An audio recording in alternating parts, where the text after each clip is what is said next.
fall in petrol prices in recent months. By contrast, the price of crude oil has dropped by around 25% on international markets. A woman from Bedfordshire faces having to repay more than £6,000 illegally claimed in benefits after being caught by information on her Facebook page. 29-year-old Jenna Priest of Bridgeview in Shefford applied for income support and housing benefit on the basis she was a single unemployed parent, but information on the social media site revealed she was in a relationship with her landlord. She pleaded guilty at Bedford Magistrates Court and was also fined £1,000. Several thousands of pounds worth of vintage watches have been stolen during a ram raid in Hertfordshire. Thieves drove a Jeep-style vehicle into the metal shutters of Andrew Charles Watch and Clockmakers in Little Wymondley in the early hours of yesterday morning. More from Jane Killick. Police say the break-in set off the alarms and would have made a considerable amount of noise, probably attracting the attention of neighbours and people in the area.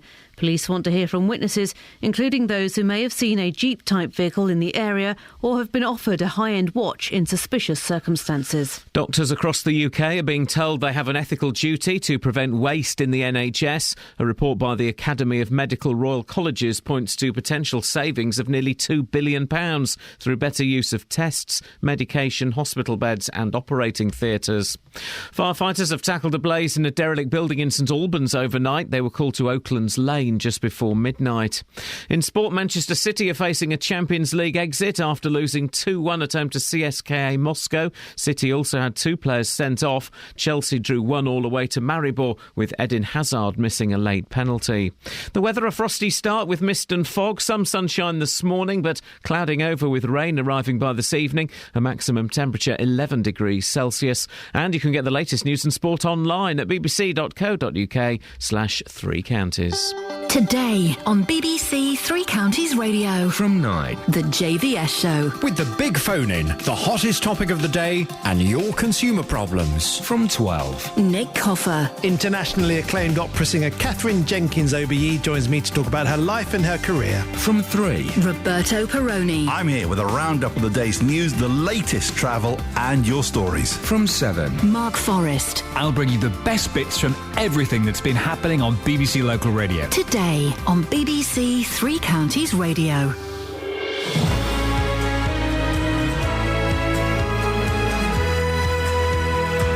Yesterday, merely a practice, a warm-up, a dress rehearsal for the main event today. Froggy, croaky indeed, a little bit dusty in the throat, but still, I feel alive.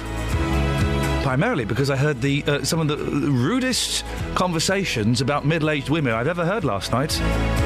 In the steam area at a certain leisure pool. Boy, oh boy, what those young men were talking about, their friends' mothers, gosh. How young? Oh, well, see, Too young? No, they Should were... Let me get myself to Windsor. They were in their early 20s. Too young. Oh. Unbelievable. What were they saying? I cannot repeat it on the radio. They said... Did they also... Yes, they did. Oh.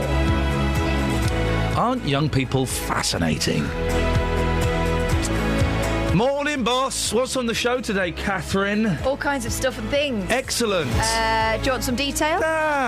Go on. Go on, then. Lazy landlords. Facebook fraudsters. Yep. And oh, blimey, it's a Frank Sidebottom special. A Frank Sidebottom special? I suspect we can squeeze 2 Frank songs in, can't we? Yeah. And by the way, what's a Jeep-style vehicle? 08459 455, you're all losers. Across beds, hearts and bucks. This is BBC Three Counties Radio. I'm only joking. I love you guys. It's the last breakfast show of the week that counts. Bunking off again tomorrow, sorry about that. Hey, I think I was sick in the night, I'm not sure. Call me good, call me bad, call me anything you want to, baby. But I know that you're sad, and I know I make you happy with the one thing that you never had. Baby, I'm your man. Don't you know that, baby? I'm your man. You bet if you're gonna do it.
Let go of my mouse, woman. Well, if you're going to put it in my hand, then I'm going to use it. Right, so those are the rules, are Can I they? do this? Can I just stop it? Yeah, if you know how to. Thank you. Do you want it back now? No, it's all right. Pensioners living on a mobile home site in Hertford. By the way, the voice is there. The energy is there. L'énergie, as they say dans la français. The voice is kind of is certainly more vibrant than it was yesterday, but it's also still a little shy. So it might trot off at any point. If at any point you see my mouth moving and no sound coming out, you jump in and you fill that hole. Right. Can you do that, Definitely. Tufty? Elliot, thank you. Pensioners living... She looks like Elliot from E.T., I think, with her hair like that, doesn't she? Yeah. Yeah. That's the one I was going for. Yeah, thank you. Can I have an Elliot, please? So I've been asked for one of those for 35 years, but yes, of course. But this is a serious story, so let's focus on the serious story now, because this is what people... Well, you focus, I'm This focused. is what the people listen for. They don't listen for the bants, they listen for the serious stories, OK? Go. And here comes a serious story coming now. 10 minutes past 6. I sound a bit like Chris Rea. I sound a bit like Chris Rea, don't I? I sound like Chris Rea, don't I? With my voice like this and I was smoking a fag. I don't know if he smokes any fags. Where's he from? He's a Geordie. Well, you make him sound like he's from Cardiff. Hey, what's the beef? I'm Chris Rea, play the blues. Got stuck on the motorway once for a song. Okay. Sorry, hang on a second. Across beds, hearts and bucks. This is Iain Lee. BBC Three Counties Radio. I got stuck on the motorway, I wrote a song about it. Number 1. Pensioners living on a mobile home site in Hertfordshire say they are living in fear of their traveller landlords. The family's been granted a licence to run Newlands Park in Abbots Langley. But according to residents, neither they nor Three Rivers District Council are keeping up with maintenance. The tenants say they are being intimidated or bullied whenever they try to get things done. Well, Catherine has been studying this in great depth. This has been taken up by Anne Main, the Conservative MP for St Albans, hasn't it? That's right. She told Westminster Hall yesterday that often residents on these sort of sites are elderly and vulnerable, and she mentioned the Mobile Homes Act 2013, which gives power to local authorities but not the duty to enforce action by landowners.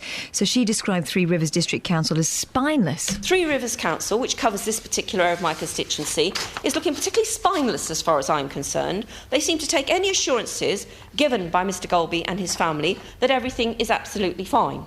It is not absolutely fine at all. Can I just say, good for Anne Main. Isn't it nice hearing an MP being very passionate about their constituents and getting angry? I like that. Well done her. What problems are the residents experiencing? Well, residents talk about the bases on some of the homes and say that they've deteriorated to such an extent that they could be dangerous to their welfare. They say they're being overcharged for electricity by the owners. They have been in the past, but they never get to see the full bill because they're not the owners of the land. There have also been problems with sewage leaks leaking onto people's gardens. Oh dear. On top of this, they have an issue with an outstanding water bill of over £6,000. And Secretary of the Residents Association Mick Deans has worked out, with the help of the ex-warden, the daily average flow rate and came to the conclusion there must be a leak because it's gone up by 50%. So the residents paid what they thought was reasonable, but he says the landowners will not accept this. So we thought it was only fair to point out to them that we are not paying for leakages that they have not repaired, because it's not our responsibility to pay an amount for a service that we're not using. Grossly unfair. So we put in an amount and said this is based on the 2012 figures, which we consider to be more accurate. So they sent the bills back, and we've had no contact with them since then about what they propose to do. The other main problem is that they're all too scared to complain. That's not a great situation, is it? This is true. They've spoken about problems in the past, but finally they've got together a residents' association, and they say that using this they're finding some voice. However, trouble is the owners don't recognise its authority. There's supposed to be a warden on the site, but that office is empty. The owners have to recognise it. I may have got this wrong. I've got this through listening to Jonathan's show. If enough people set up a residents' association, they have to be listened to. You would think. Gosh, OK. So there's supposed to be a warden on the site. That office is empty. There's a drop box, but residents say they get no response when they write letters of complaint. The mobile phone numbers of the owners on the notice board do not respond once numbers have been remembered. In short, residents have no easy way of communicating with the landlords for help, and if they do manage to get through, they say they get intimidated or bullied. Our reporter Tony Fish has been to the site and spoke to these residents who didn't want to be named for fear of reprisals. What we really want, there's a lot of elderly people up here. And what we really want is the council to actually come in, survey the site, get the partners to do the work so that these people can live in their twilight years with peace and quiet without any intimidation, because every time they ask for something to be done, they're ignored or intimidated by being told to F off, basically. And they're living in fear. Yes, basically, yes. Yeah. I look forward to speaking to the owners and the council later on in the show today. What time are they coming on? Well, we've tried all the mobile phone numbers for the owners that are on the notice board, so the ones that the residents have access to. The partners of Newlands Park, as they call themselves. But unfortunately, they've not responded to our messages. So the owners aren't coming on. When is Three Rivers District Council coming on? They haven't responded either. Oh, for goodness sakes. They've not. The council haven't responded. All right, these owners, if they sound like dodgepots, I'd like them to come on and defend themselves. I can understand them not answering, although that's outrageous. But the council have decided not to come on. Well, we can only assume. So Three Rivers District Council don't want to come on We've and had no tell us communication whatsoever from them. why they're allowing these residents to feel, whether they are or not is another thing, to feel bullied and to feel ignored and manipulated. Wow. Anne Main said in Parliament yesterday that she feels that some of the faults are actually dangerous. Wow. Well, let's just name these. So it's Three Rivers District Council, and it's the partners of Newlands Park. Yeah. Shame on you. Shame on you for not coming on. Thank you, Catherine. 08459 455 555. Travel news for beds, cards and bugs. BBC Three Counties Radio. Having a look at the speed sensors, and in Luton it's a little bit slow along Dunstable Road and along Station Road coming up to the train station. Having a look elsewhere, in Marlow Hill in High Wycombe has temporary traffic lights in place at Marlow Road. Not causing any delays at the moment, but that could cause some problems later on. Having a look at the cameras on the M40, it's moving fine at the moment. It's looking very quiet actually at the moment, but the M25 in both directions has roadworks between junction 25 for Enfield and 27 for the M11, and that could cause some delays to your journey later on. On the trains, the Circle line is suspended between Edgware Road and Aldgate because of a signalling problem at Aldgate. Samantha Breath, BBC Three Counties Radio. Thank you very much. 6:16, Thursday, the 6th of November. I'm Iain Lee. What's your beef? Elderly residents living on a mobile home site in Hertfordshire say they are living in fear of their traveller landlords. The government are to press petrol retailers to ensure they're doing all they can to pass on falling oil prices to drivers. And a woman from Bedfordshire will have to repay more than £6,000 illegally claimed in benefits after being caught by information on her Facebook page. What a plum. BBC Three Counties Radio.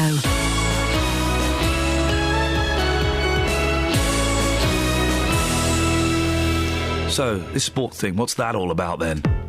On Saturday, Watford are on their travels again. Watford fell asleep from the cross and Donaldson powered the header in.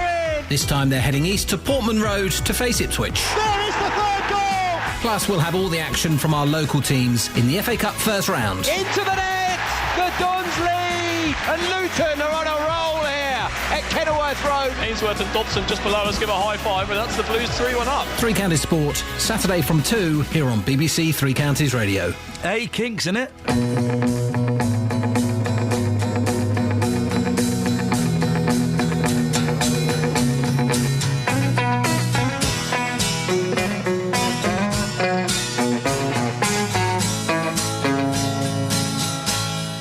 Dirty old river, must you keep rolling, flowing into the night.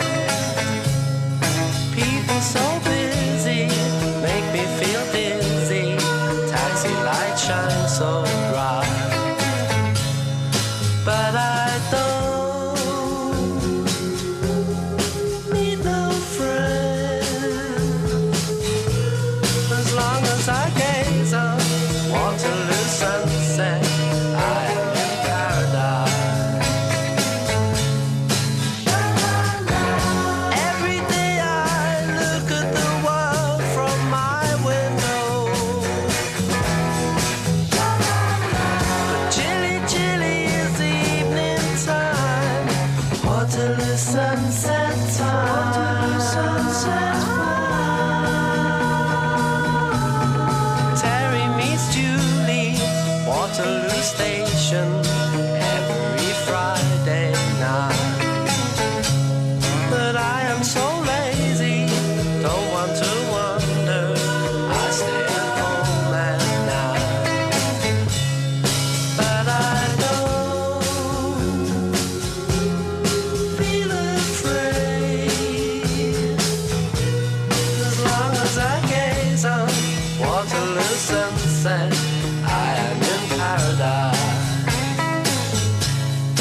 Bob.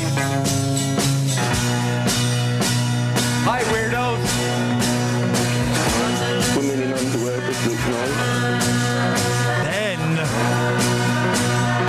Kels, what's wrong? You seem a bit grumpy today. I am not in a bad mood. All right, I'm just asking. Ben, how are you doing this morning? Women in underwear that look nice. Mate. Andy's on the line. Good morning, Andy. Good morning, Ian. What you got for us, boss? Do you remember I phoned you about your voice?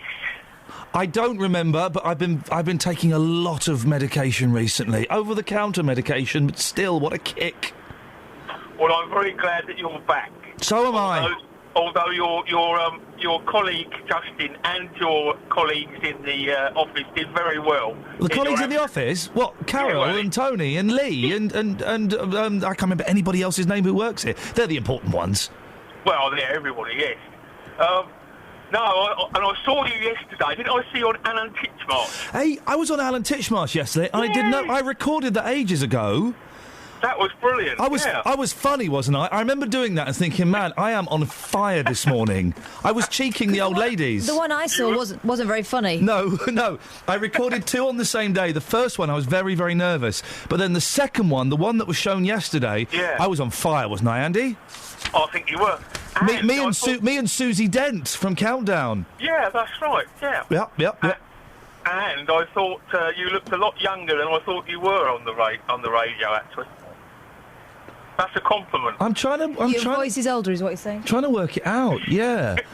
I'm going to take it as a compliment, Andy, but I will have my legal team analysing it. Thank you, Andy. 08459 455 555. I missed it. I got loads of people saying, "Oh, you're on Alan Titchmarsh." I wanted to see that one. You can still watch it. It's on. What? Well, no, it's on. iPlayer. They can watch it again. They put Titchmarsh on iPlayer. Yeah, why not? I was funny. I was on fire on that episode. Seriously, I was funny, man. I was cheeking the old people. I worked it out. Cheek the old people, have an argument, be rude to Nick Ferrari, flirt with Susie Dent, wallop. Cheeking the old people is something that I like to do. It's going to be the title of my my third volume of autobiography. Did you say cheeking or chicken? Chicken. I was checking the old people. What's your beef? No, chicken. Come on, lamb, leave it alone. Across beds, hearts and bucks. 3 meats. This is Iain Lee. BBC Three Counties Radio. 3 meats, Lee. That's not actually why they call me that, but that's a different thing altogether. Now, here's a story. A benefit cheat from Bedfordshire has dropped herself right in it. By, what did she do? What did she do, Catherine? Oversharing. Yeah, on a social network site, or as I like to call it, Facebook. Jenna Priest from Shefford told Central Bedfordshire Council she needed income support and housing benefit as she's a single, unemployed parent. But her online profile made it clear... What did it make clear? She was in a relationship with her landlord. What a silly sausage. Central Bedfordshire's executive member for corporate resources is the Conservative councillor Maurice Jones. Maurice joins me now. Good morning, Maurice. Good morning, Ian. What made you... How did you become aware that all was not as it seemed with Jenna Priest? Well, we come around this through a number of different ways. I mean, in this particular one was through Facebook, as you mentioned earlier. But we have a number of ways that we actually can find out when people are actually cheating the system. We cross-reference different agencies, look to see what people are doing. And in this particular case, she actually, rather stupidly, I have to say, made the information available online. So she posted on Facebook. Her account wasn't set to private. And so what, did someone in the office just go, do you know what, let's have a little, let's Facebook Jenna Priest and see what she's up to? Is that how it works? Well, not quite that way. We have a whistleblowers hotline that people can call if they suspect somebody of fraud. And that number, if you just want to make a note, is 0300 300 5577. And people can ring us on that line and let us know if they suspect somebody who's actually defrauding the benefit system. I can't really go into it in each particular case because we're disclosing the way we actually find out people.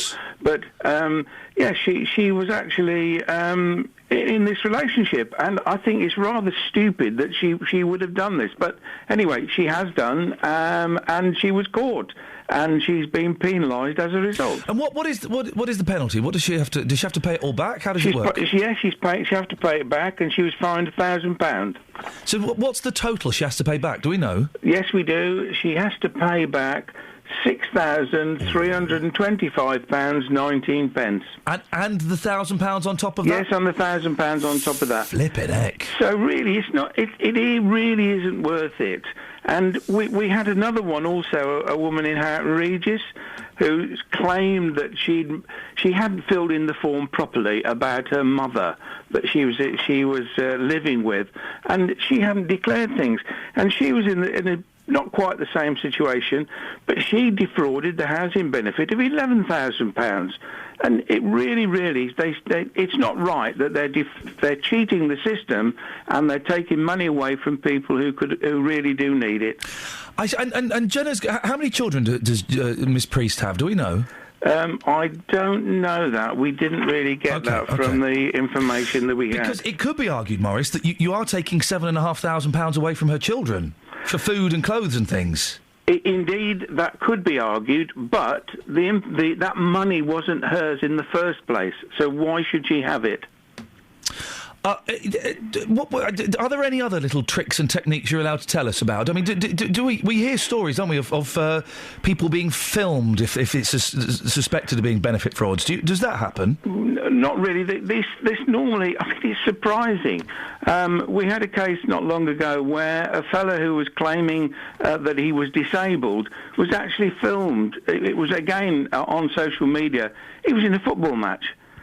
You know, I'm laughing because it's so ridiculous, isn't it? It is, isn't it? You would think, look, you know, if you're going to, I'm not encouraging fraud at all, of course. No, but of course. If you're going to say you're disabled, don't put video clips of you on Facebook. Are you kicking a ball around?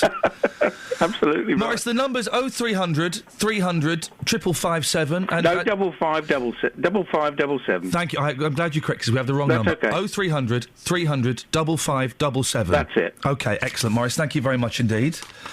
08459 455 555 is our phone number. That's Councillor Maurice Jones. Let me put it out to you. Any sympathy for this woman at all? Got to pay back £7,500. And would you, I mean, I don't want to use the phrase grass, dob in?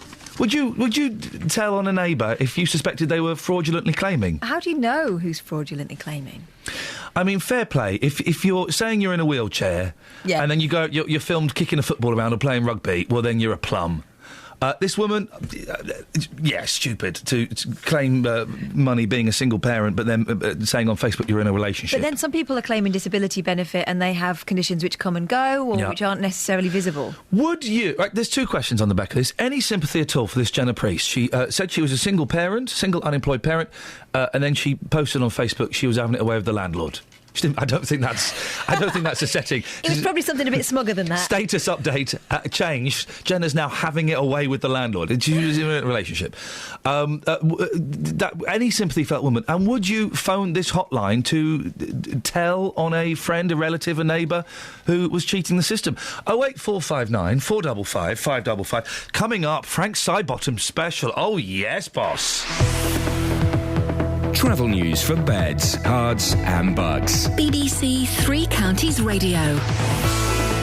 It's still looking quite quiet on the roads at the moment. In Roxton, the A1 Great North Road has the roadworks going on at the Black Cat roundabout, so that is likely to cause some delays as it starts to get busy this morning. Having a look nearby on the speed sensors, things are moving well around Bedford. In High Wycombe, the A404 Marlow Hill has temporary lights in place at Marlow Road. On the speed sensors, that's not causing any delays so far. And the M25 has narrow lanes and speed restrictions in both directions between junction 25 for Enfield and 27 for the M11. Again, that's moving fine at the moment, but could start to get busy very shortly.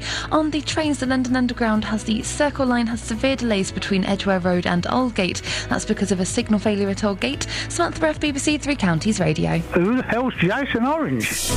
Across beds, hearts and bugs. This is BBC Three Counties Radio.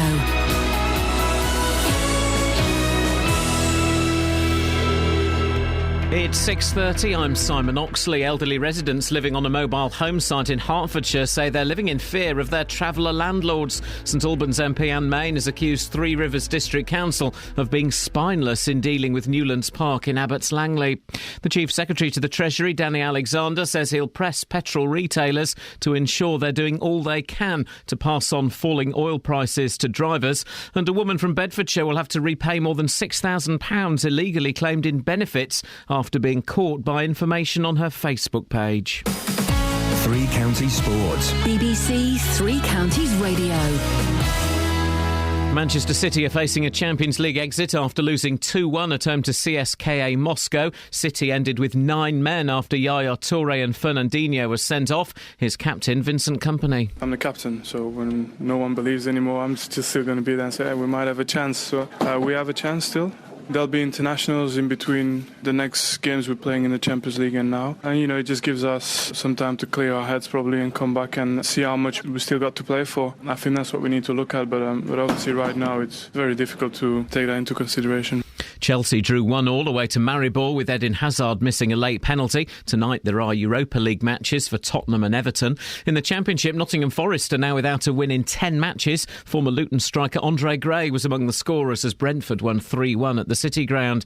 And Milton Keynes Dons under-18s are through to the second round of the FA Youth Cup after a 5-2 win at Cambridge. Stevenage hosts Needham Market tonight.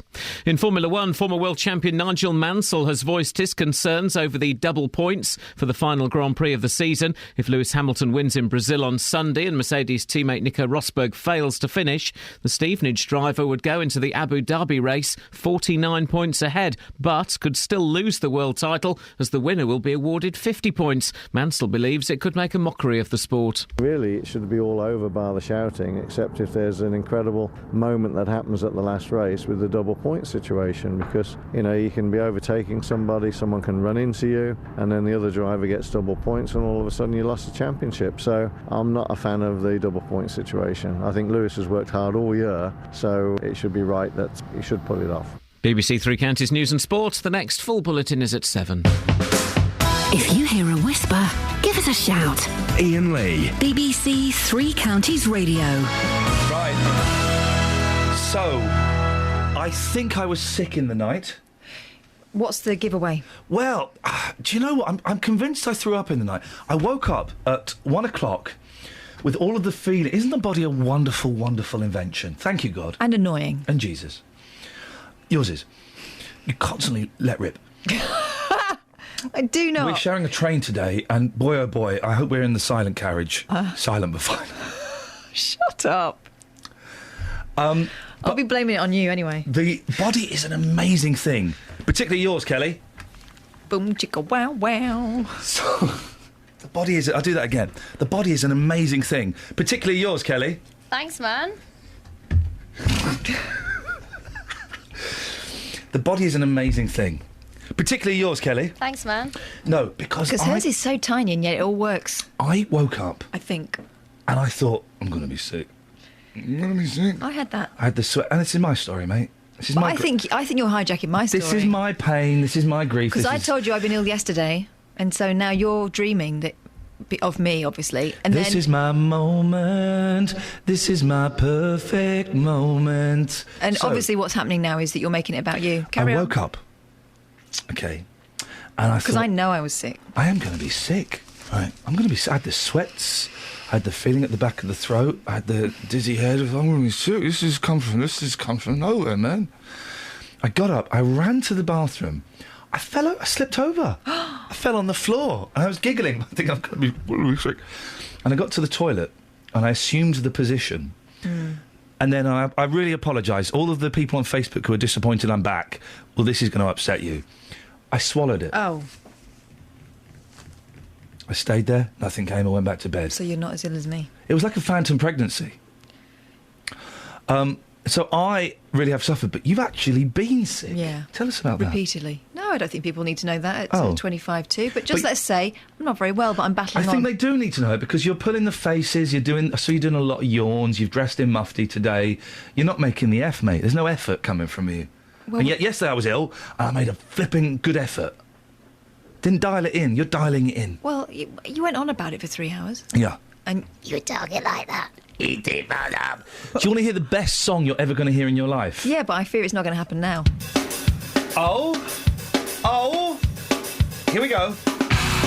Yeah? Wait for the horns. You ready? 1, 2, 1, 2, 3, 4!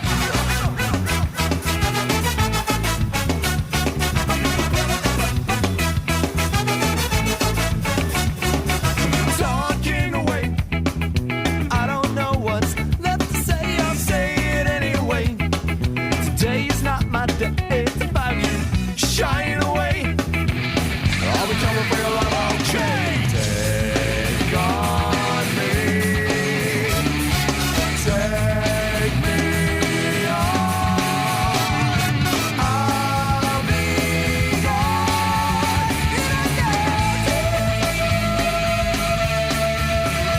So needless to say, I'm odds and ends, but I've been stolen away. Slowly learning that life is okay. Say after me, well, it's not better to be safe than sorry. Take on me. Take me on. I'll be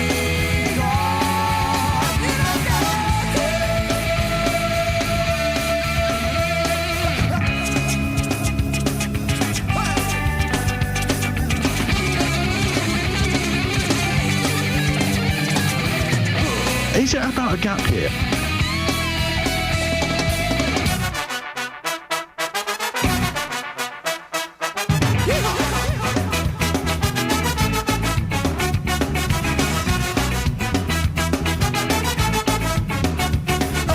things that you say, yeah, is it delightful?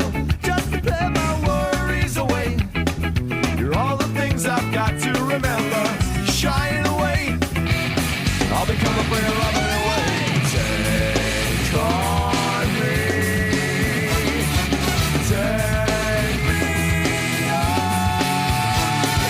I'll be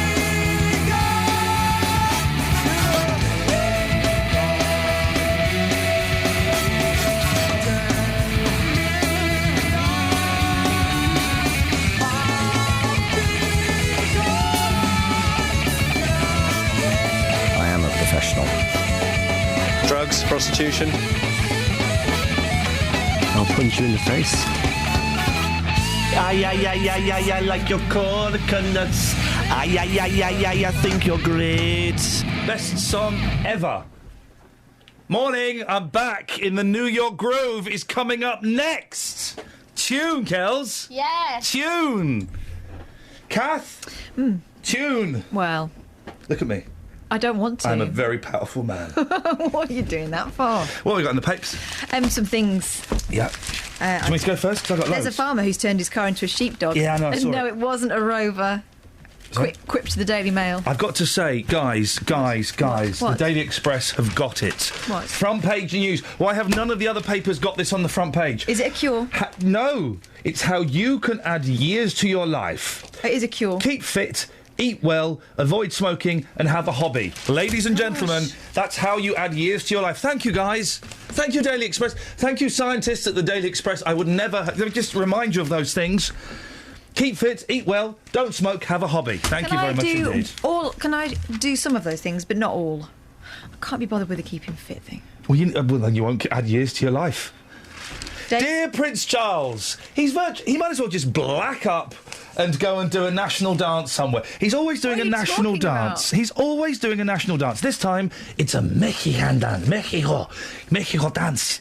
A Mexican dance. He's doing that. Is he doing the thing with the handkerchief? He's doing the thing with a handkerchief. Mm-hmm. He is... Just stop it. Stop doing that. Just go, oh, no, I don't want to do that. I like the fact that he's game. He's what? He's game. Oh, blimey. He is game, though. I like He's him. what? He's game. Oh, blimey, you nearly got our heads chopped off. He's game. I like it that he'll shake his groove thing at any opportunity. He's not game. He's Some of the embarrassing. dancing you've been doing, that has been embarrassing. Man, I'm just glad to be alive because I have seen the face of death in the last week, and I am back in the New York groove. Coming up later, guys. Coming up later. Here's something that might make parents long for death this Christmas. The doll that's supposed to be the thing that all the little girls want, and I'm hoping my kids don't see the advert because they ain't getting one. Does it do a wee-wee? No, it talks, and I think dolls do too much these days. Get them a nice dolly that they can use their imagination with, not one that tells them all sorts of stuff. Here's something. Sorry, you've not finished. You lost interest. In my friend Kayla. Just, I've noticed there's a half-price sale at W.H. Smith's. She can talk about hobbies, tell stories, play games, and even help with homework by accessing the internet for search for answers. She's asked G. Oh, they should make a robot Jeeves.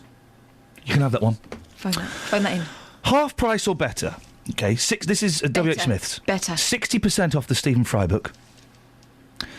Half price off the Russell Brand book. Half price off the Linda Bellingham book. Half price off of Reva, A Mother's Story by June Steenkamp. Gosh, she turned that round fast. Didn't she? Didn't she just? Isn't that odd? That strikes me as a little, odd. I mean, if my the son had been murdered just for having a wee, not murdered, sorry, accidentally shot by her angry boyfriend, I couldn't get a book out that quick. It's odd, isn't it? It is weird, but maybe it's one of these things that she's been venting on paper, and it's helped to get through this. Reva Steenkamp was, of course, guilty of going to the toilet late at night, as Private Eye said, quite rightfully so. This is good. The leather jackets for young children.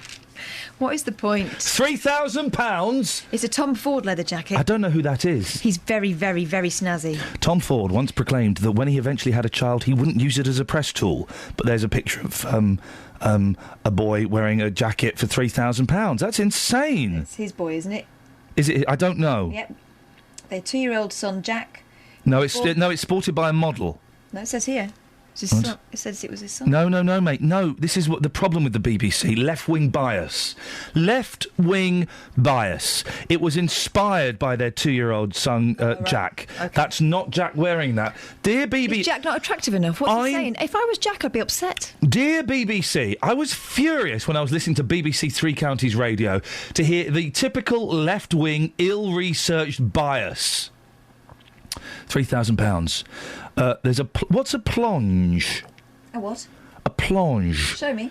The price of the jacket is no laughing matter. The cheapest one is £1,845, last paragraph, while a plonge leather version will set you back £2,790. Oh, I don't know. Let's ask our fashion expert, Kelly Betts. Kelly, what's a plonge?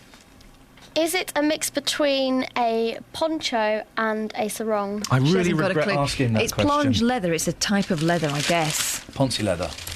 I guess. Poncy leather. Anyway, they fit them for about 2 weeks. There's very little point spending 20 quid on something like that. Never mind 2,790 of your English pounds. 08459 455 555. Coming up before the end of the show, Frank Sidebottom special. We're going to be playing two Count 'em Frank Sidebottom songs. That makes me very, very excited, like a puppy, like a demented, rabid puppy on heat. Wow, that's a lot of things that puppy's dealing with. That puppy has got a lot of emotions going.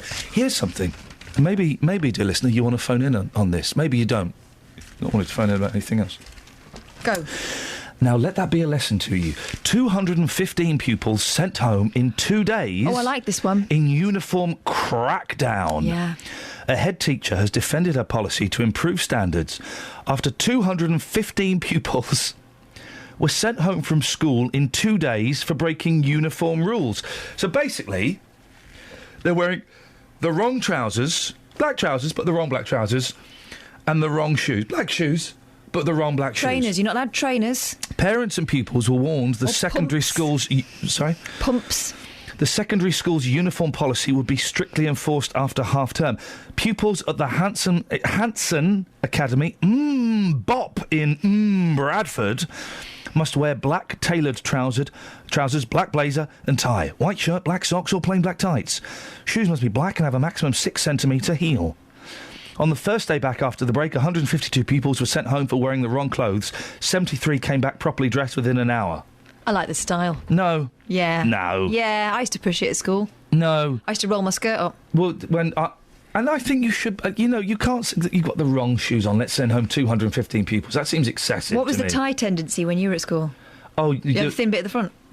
You could get away with the thin bit at the front. You weren't allowed a fat knot. Or little fat one, but you got it really, really small? You weren't allowed a little fat one. Unless you were insert a name of little fat kid. Not allowed to say it on the air, it'd be bullying. Flipping heck, he's an adult now. If he can't deal with it now, oh what, he killed himself? You weren't allowed, you were allowed thin ties, you could kind of get away with that. But I think this, are you supporting this head teacher? Yeah, I kind of like it. Oh no. Yeah, if you say you're going to do something, do it with vigour. She said I'm 215 pupils. Yeah, that's crazy. She's loving it. Listen, stick to the school uniform, but... They got a warning. You've got to follow through. You know this with children. Sorry? Yeah. That's the problem, they do follow through. Aye. But yeah, OK, fine. So there's a school uniform, yeah, we're going to stick to it. But I mean, I don't see much difference between those black shoes and those black shoes. Have a look. Let me see. 08459 455 555, One is a pair of trainers. What kind of hippie, liberal, tree-hugging... rabbit-bothering saloon of a school have you been running? Yeah, maybe those parents can't afford to feed their kids. Those are more expensive than proper shoes. Those aren't? Yeah, they Those are like Dunlops or something. They're Vans, aren't they? 08459 455 555. Simple question. Whose side are you on, the schools or the kids? Travel news for beds, cards and bugs. BBC Three Counties Radio. Checking the speed sensors in Dunstable, and it's starting to build up a little bit in the town centre now around Dunstable Road. It's also looking a little bit slow on the A505 from Eaton Green Road towards the Airport Way. Having a look in on the M1 towards London, it's very heavy around Junction 9 from Redbourne at the moment, and the M25 anti-clockwise is slow between Junction 21 for the M1 and Junction 20 for Kings Langley. Nearby in Bricketwood on the A405 North Orbital Road, it's very heavy at the M25 Junction 21A roundabout. Elsewhere, the A1 Great North Road has the roadworks going on at the Black Cat roundabout, so expect that to get quite busy very soon. On the trains, the London Underground has the Circle Line with severe delays because of a signal failure at Aldgate, so the severe delays are clockwise on the Circle Line. Samantha Breath, BBC Three Counties Radio. Thank you, Samantha. 6:47, it's Thursday. It's the 6th of November. I'm Iain Lee. These are your headlines on BBC Three Counties Radio. Elderly residents living on a mobile home site in Hertfordshire say they are living in fear of their traveller landlords. The government are to press petrol retailers to ensure they're doing all they can to pass on falling oil prices to drivers. And a woman from Bedfordshire will have to repay more than £6,000 illegally claimed in benefits after being caught by information on her Facebook page. Let's get the weather. Here's Georgina. Beds, Herts and Bucks weather. BBC Three Counties Radio. Good morning. Well, after a frosty night last night, it's a chilly start to today with some mist patches around as well. That should clear by about 9 or 10 o'clock this morning. So fairly hazy sunshine at first, but we have got cloud increasing from the west. So by this afternoon, a lot less bright with a breeze picking up too. Temperatures reaching about 12 degrees Celsius, but in some spots only just about making it to single figures. Now tonight, we've got patchy, light to moderate rain for the most part, but it will be heavy at times. That's coming in from the west after dark, with temperatures between 8 and 10 degrees Celsius, so certainly milder than it was last night.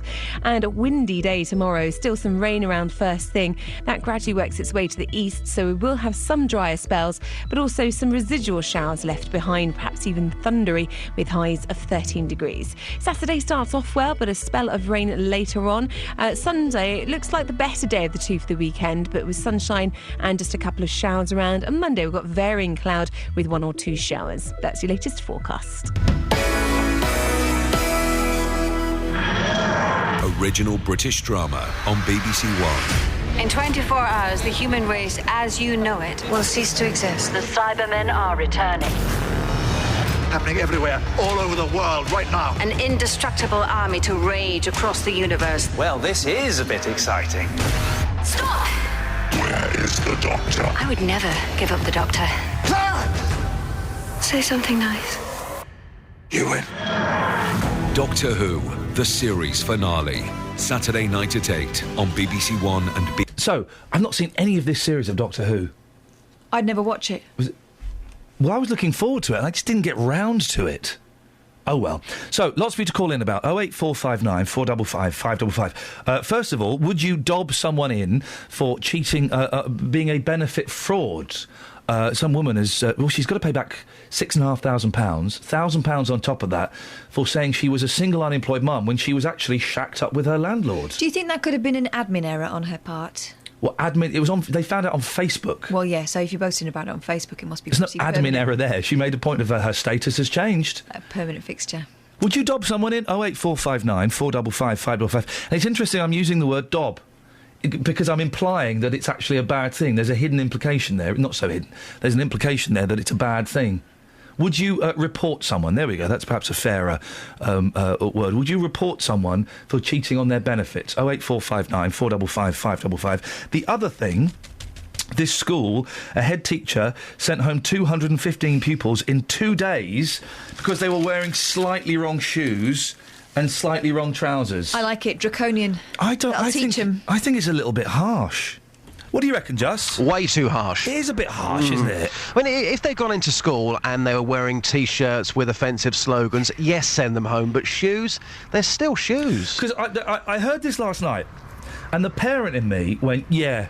Nice one. Great. Well done, school. And then, as I was thinking about it this morning, thinking we might talk about it, the 15-year-old in me came out and said, whoa, Daddy-O, what's your beef? The 15-year-old in me went, come on, man, we need to have a little bit of individuality. And I'm on the 15-year-old side here. Let me introduce you to the 12-year-old me, who got bullied for not wearing the right trainers. Yeah. And then my mum said she'd buy me a pair of Nikes. Yeah. And she actually bought Nicks. I got bullied for I would have been glad if everyone was wearing Clarks. I got bullied for wearing Dunlops. That's you know... Them's the breaks, is that right? Them's the breaks. 15-year-old me is on the side of the kids here, and I'm gonna go with 15-year-old me. But Ian, yes, it's never going to go away. Even now, if I walk into the office wearing something slightly unusual, if you walk into the office wearing something slightly unusual... Kath mocks me mercilessly. Exactly. So whether you're at school, whether you're not in school, it's always going to go on. So, you know, kids need to get used to this sort of thing, don't they? They need to get used to bullying. It's true. No, not bullying. But no, harmless banter. Come on, harmless banter about shoes. You're going to get it all your life. 08459 455 555. There's two things for you there, Justin. You can take your pick. Is it school uniform or is it reporting people for benefit cheats? I think benefit cheats will go more because I think that's a real tough one. I think for me personally, if I saw somebody taking the mick day in, day out, I would dob them in. But if children are involved, then I would have to think twice because me making that phone call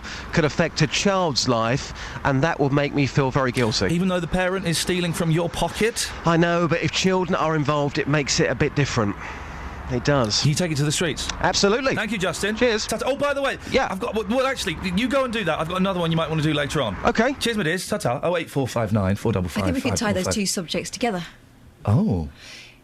Funding a lifestyle that you can't afford. Boom. Call me now. So if your kids are wearing, you know, designer stuff for school when they don't really need to be and keeping up with the Joneses at school, you're going to feel more pressure as a parent to find money that you might not necessarily have through honest means. All right, Owen Jones, nice one. Yeah. Here's another story. See if you can tie this one in. Go. How more mums are teaching their children to drive. Oh. My mum gave me a few lessons on the Slough trading estate. My mum was good. My dad was awful. Yeah, he was slamming the brakes on from his side. Yeah. It was awful. Go on. My gran was the worst. Why? Grabbed my arms. Oh. Grabbed my arms. Your driving lesson stories, please. 08459 455 555. My dad left before I was learning, so he never taught me. But he taught my. I remember he gave my sister a few lessons, and they came home one day. She was in tears, and he was furious because she got upset because she saw a dog get knocked over, and she got really upset. And he was like, "You got to deal with it. You got to deal with it. These things happen. Deal with it." And she was in floods of tears. Oh, it was the tension in the house. 08459 455 555. Your driving lesson stories, please. It's never a good idea. Parents teaching kids. I don't think. You're too close. You're too think close so. Let's have a bit of this.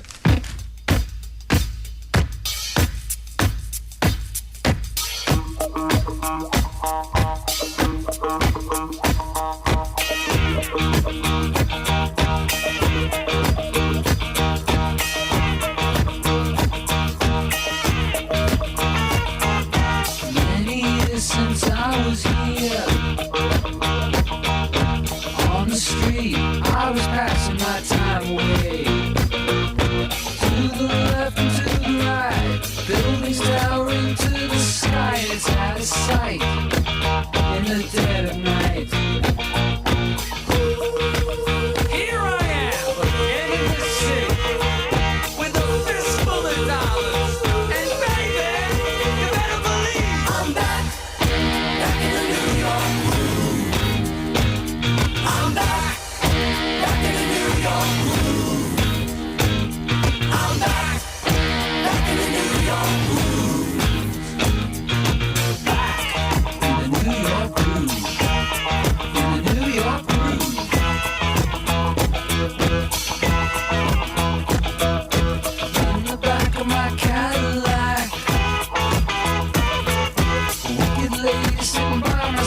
say where are we?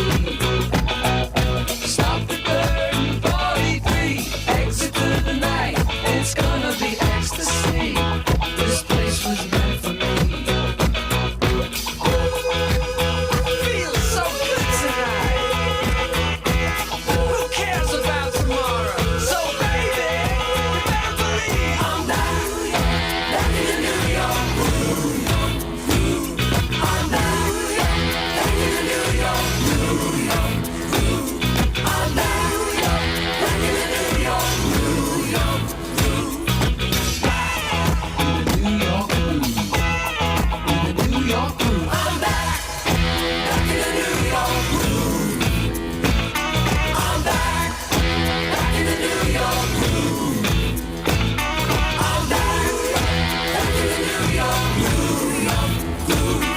I'm back in the New York groove. I'm back in the New York groove. I'm back in the New York groove. I'm back in the New York groove. Oh, sweet. I am going to retire because I'm not going to sit here all night reading emails.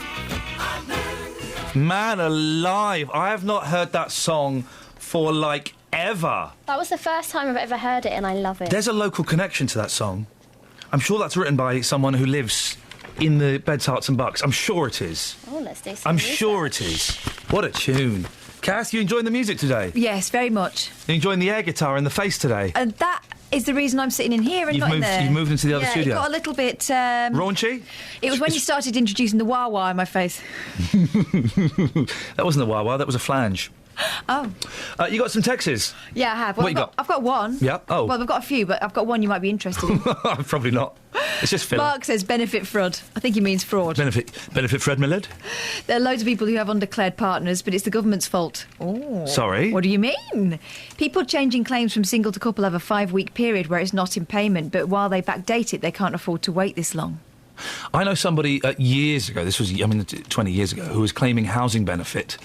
Him and his girlfriend were claiming housing benefit, but they were living together as a couple. But when they came round to check the flat, they had separate bedrooms, so it looked like they were separate people, so they got more money, I think. Oh, that's how it works. This was 20 years ago, and we all thought, yeah, well done you. Jill says, I know many cheat in the system and think to myself I might join them, I'd be better off. And this one, it's anonymous, I'm afraid. Yeah, it is. Never mind. School shoes should be enforced to ensure that students are smart and following rules, also to stop bullying and ballet pumps that don't support students' feet. Oh, for good ballet pumps. Listen, we've got some good stuff for you to give us a call about. So far, nobody is on side of reporting the benefit cheat. Would you do it? There's a phone number. Would you call it to say, yeah, I think Steve next door, he's cheating the system? I couldn't think of an example of cheating. 08459 455 555 and 215 pupils booted out of a school over 2 days because they were wearing slightly wrong shoes and slightly wrong trousers. Kelly Betts. Ace Frehley, is how you say his name? Yeah. He grew up on the corner of Marion Avenue off of Bedford Park in the Bronx. No, he's from New York. The guy that wrote the song, Kelly. For goodness sakes. Who wrote the song? Oh, I don't know. Travel news for beds, cards and bugs. BBC Three Counties Radio. The M1 towards London is very heavy between junction 10 for the Luton Airport Spur Road and junction 9 for Redbourne. And looking at the M25 on the speed sensors, it's queuing now between junction 21 for the M1 and junction 20 for Kings Langley. And it's also queuing between junction 17 for Maple Cross and 16 for the M40. In Beaconsfield, the Amersham Road is building up southbound between Longbottom Lane and London Road. And on the trains, the Circle Line... Longbottom Lane. I'm so sorry. Longbottom Lane. That's what it's called, isn't it? Yes, it is, but it's like Silly Willy Road or something, isn't it? Sorry, do carry on, The Circle Line has severe delays clockwise because of a signal failure at Aldgate. Samantha Breath, BBC Three Counties Radio. Bottom Lane, Silly Willy Road, Bumhole Drive. Local and vocal across Beds, Herts and Bucks. This is BBC Three Counties Radio.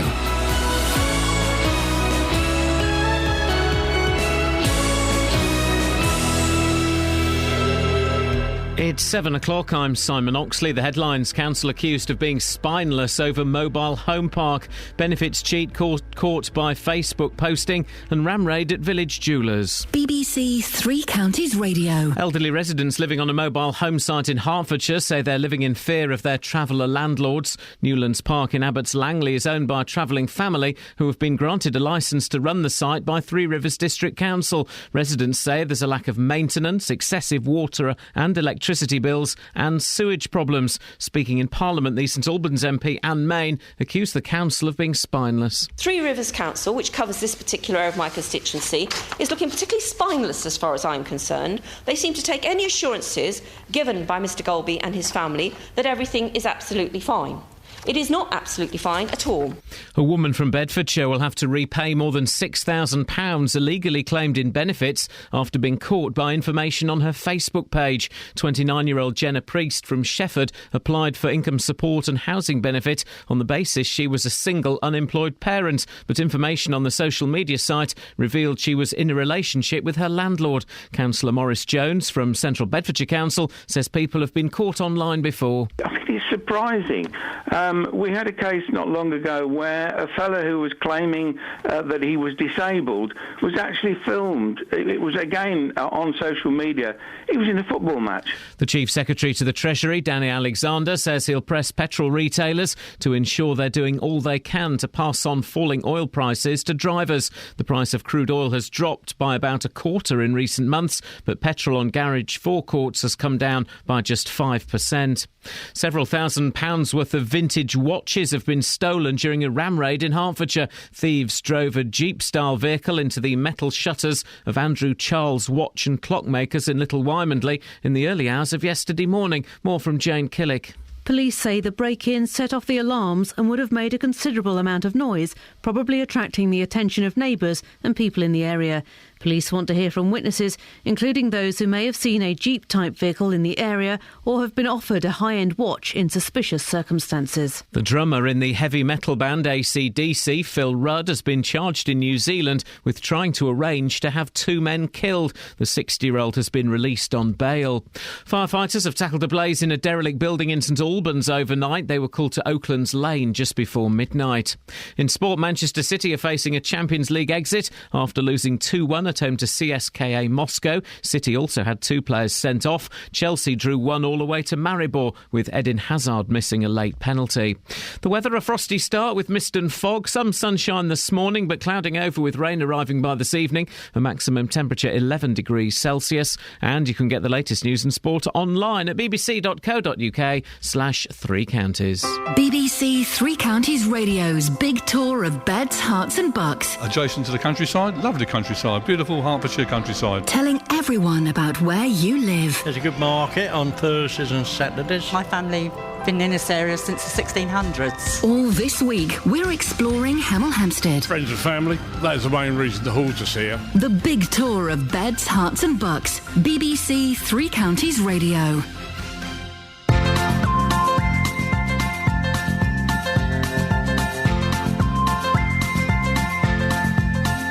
There's a voice that keeps on calling me.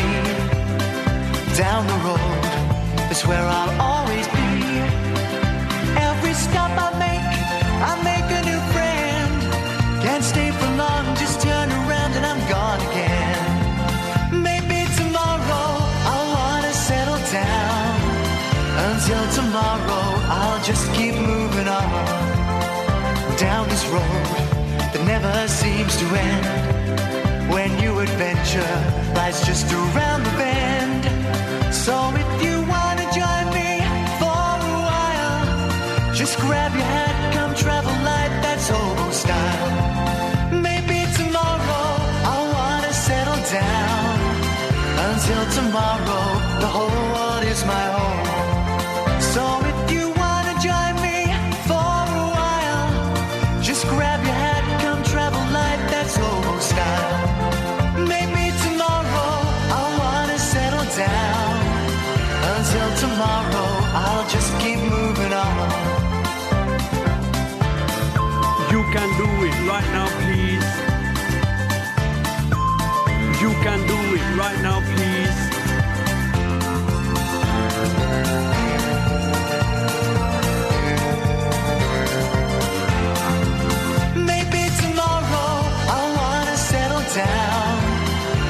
Until tomorrow, I'll just keep moving on. There's a world that's waiting to unfold, a brand new tale no one has ever told. We've journeyed far, but you know it won't be long. We're almost there and we paid our fare with a hobo song. Maybe tomorrow I'll wanna settle down. Until tomorrow, I'll just keep moving on. So if you wanna join me for a while, just grab your hat, come travel light, that's hobo style. Maybe tomorrow I'll find what I call home. Until tomorrow, you know I'm free to roll. Across beds, hearts and bucks. This is Iain Lee. BBC Three Counties Radio. Morning, guys. It's one of those mornings. Lots to talk about. Catherine, what are the things we're asking people to phone in about? Can you remind me, please? We are talking about whether you would report someone you thought was a benefit fraudster. Oh, this is a great story. We'll come to this in a little bit, but there was a woman who was claiming benefit as a single unemployed parent, but then she posted on Facebook that she was shacked up with her landlord. Got to pay back £7,500 in benefits and fines. Would you report someone? It's funny, I've changed the way I was phrasing that, because I was saying... Would you dob them in? I was saying, would you dob them in, which implies that it is a bad thing to do. It's that language, isn't it? Dob and grass them and up. all of that stuff. Shop them. Yeah, that implies that actually... Here's another way of looking at it, being a responsible citizen and reporting people who are breaking the law, reporting thieves, is a bad thing. That's what it implies. It implies a sort of betrayal, doesn't it? Yeah. As though there's a code. Because if you're stealing from the benefit system, then that's okay. That's not like breaking into someone's house and stealing. That's not like... I was going to say shoplifting in Tesco's, but there will be some people who would kind of applaud that as well. Well, yeah, because they'd say it's a faceless business and they won't even notice it. It's like a Robin Hood kind of thing. You know, some crime is acceptable. 08459 455 555 and school uniforms as well. School uniforms, do you think that they should be strict? There was this school in Bradford where the kids had been warned that they were going to have a clampdown. Something like 200 kids sent home. 251 kids over 2 days. Because they had the wrong shoes or the wrong trousers. I mean, they were the right colour. Yeah. But they were the wrong cut. It's not a fashion parade. All right, Teach. I'm on the side of the kids. Initially, as a parent, I was on the side of the head teacher and thought, yeah, well done. But then my 15-year-old inside me kind of woke up and went, hang on a minute, when did you change? Yeah, when did you become different? But you've got to look at what the point of a school uniform is, and it's to align everyone, isn't it? So that no one has more expensive trainers or more fashionable... So we humiliate the kids, we shame the parents? That's what's happened. They've been shamed. But then there's the other kid who can't afford that stuff, who's shamed every single day. 08459 455 555. It's funny, isn't it? As an adult, I thought, yeah, good on the teacher. And then my 15-year-old in me said, hang on a minute. What about individuality, man? What about, the sticking it to these suits? 08459 455 555. On to other matters. A group of elderly neighbours say they are being bullied and intimidated by their traveller landlords. Pensioners have been trying to get the family to address a number of maintenance problems at Newlands Park in Abbots Langley. But the owners have become aggressive when they were challenged. Well, the problem was raised in Parliament by the Conservative MP for St Albans, Anne Main. She's urging the local council to step in. My council doesn't seem to wish to invoke health and safety, and yet we have elderly people on caravans that when you stand in front of them, you can see are on a lean. What does it take? Does it take one of them to blow over, collapse, or someone to be killed? For somebody gets the backbone to use the powers given to them, but not the duties and obligations. Can I say, you'd be lucky to have an MP like that. Not political parties to one side, but an MP that stands up and is passionate and defends the rights of her constituents. Well done, Anne. Well, listening to that is Mick Deans, who's the Secretary of the Newlands Park Residents Association. What did you make of Anne's speech, Mick? Well, we thought it was absolutely magnificent, and she hit home the main points that we are struggling to overcome.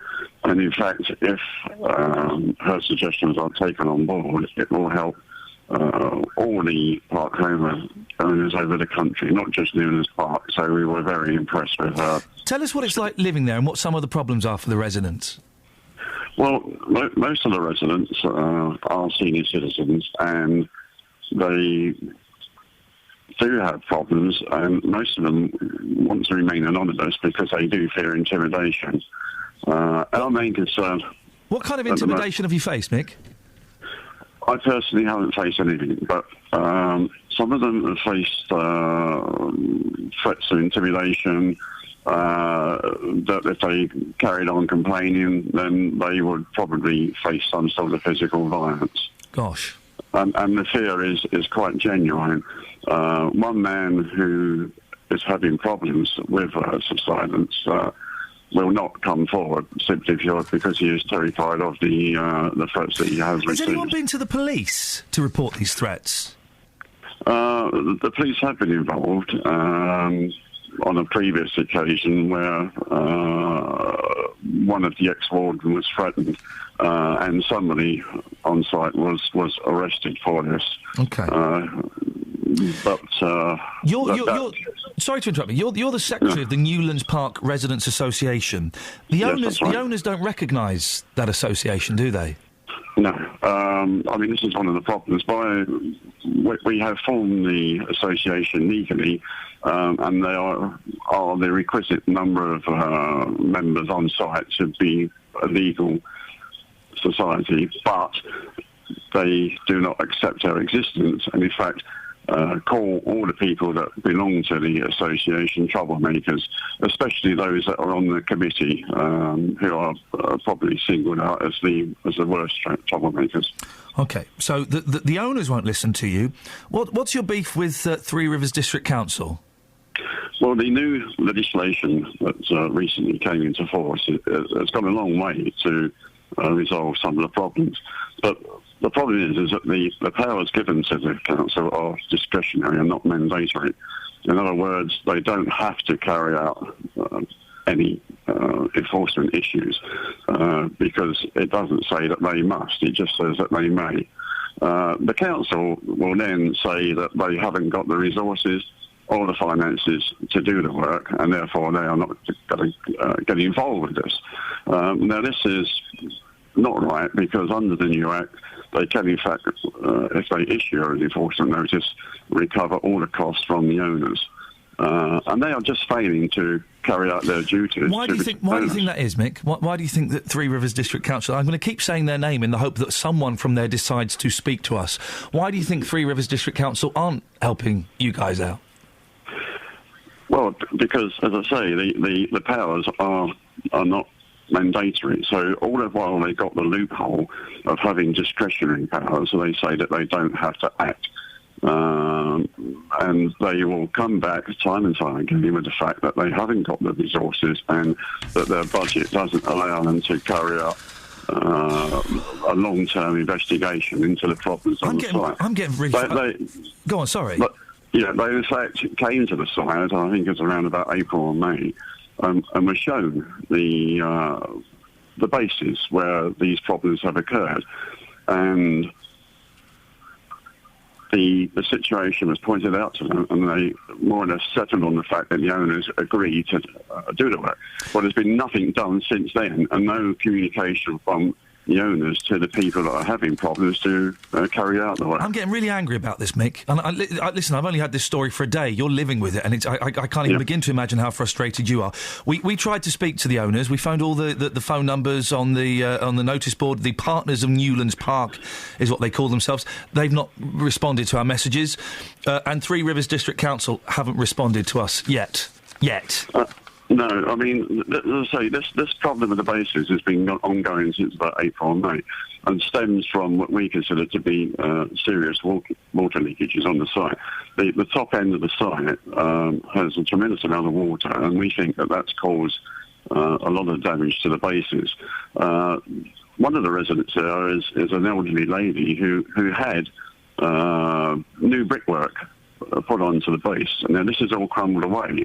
And when our man came round, she was able to remove some of the bricks by hand because they were so loose. Now, we do fear that there could be a collapse and someone could be seriously injured as a result of the bases crumbling. Now, the Act does say that the owners are responsible for the upkeep of the bases, and they're just not carrying this out. Mick, listen, I've got to end it there because we're out of time.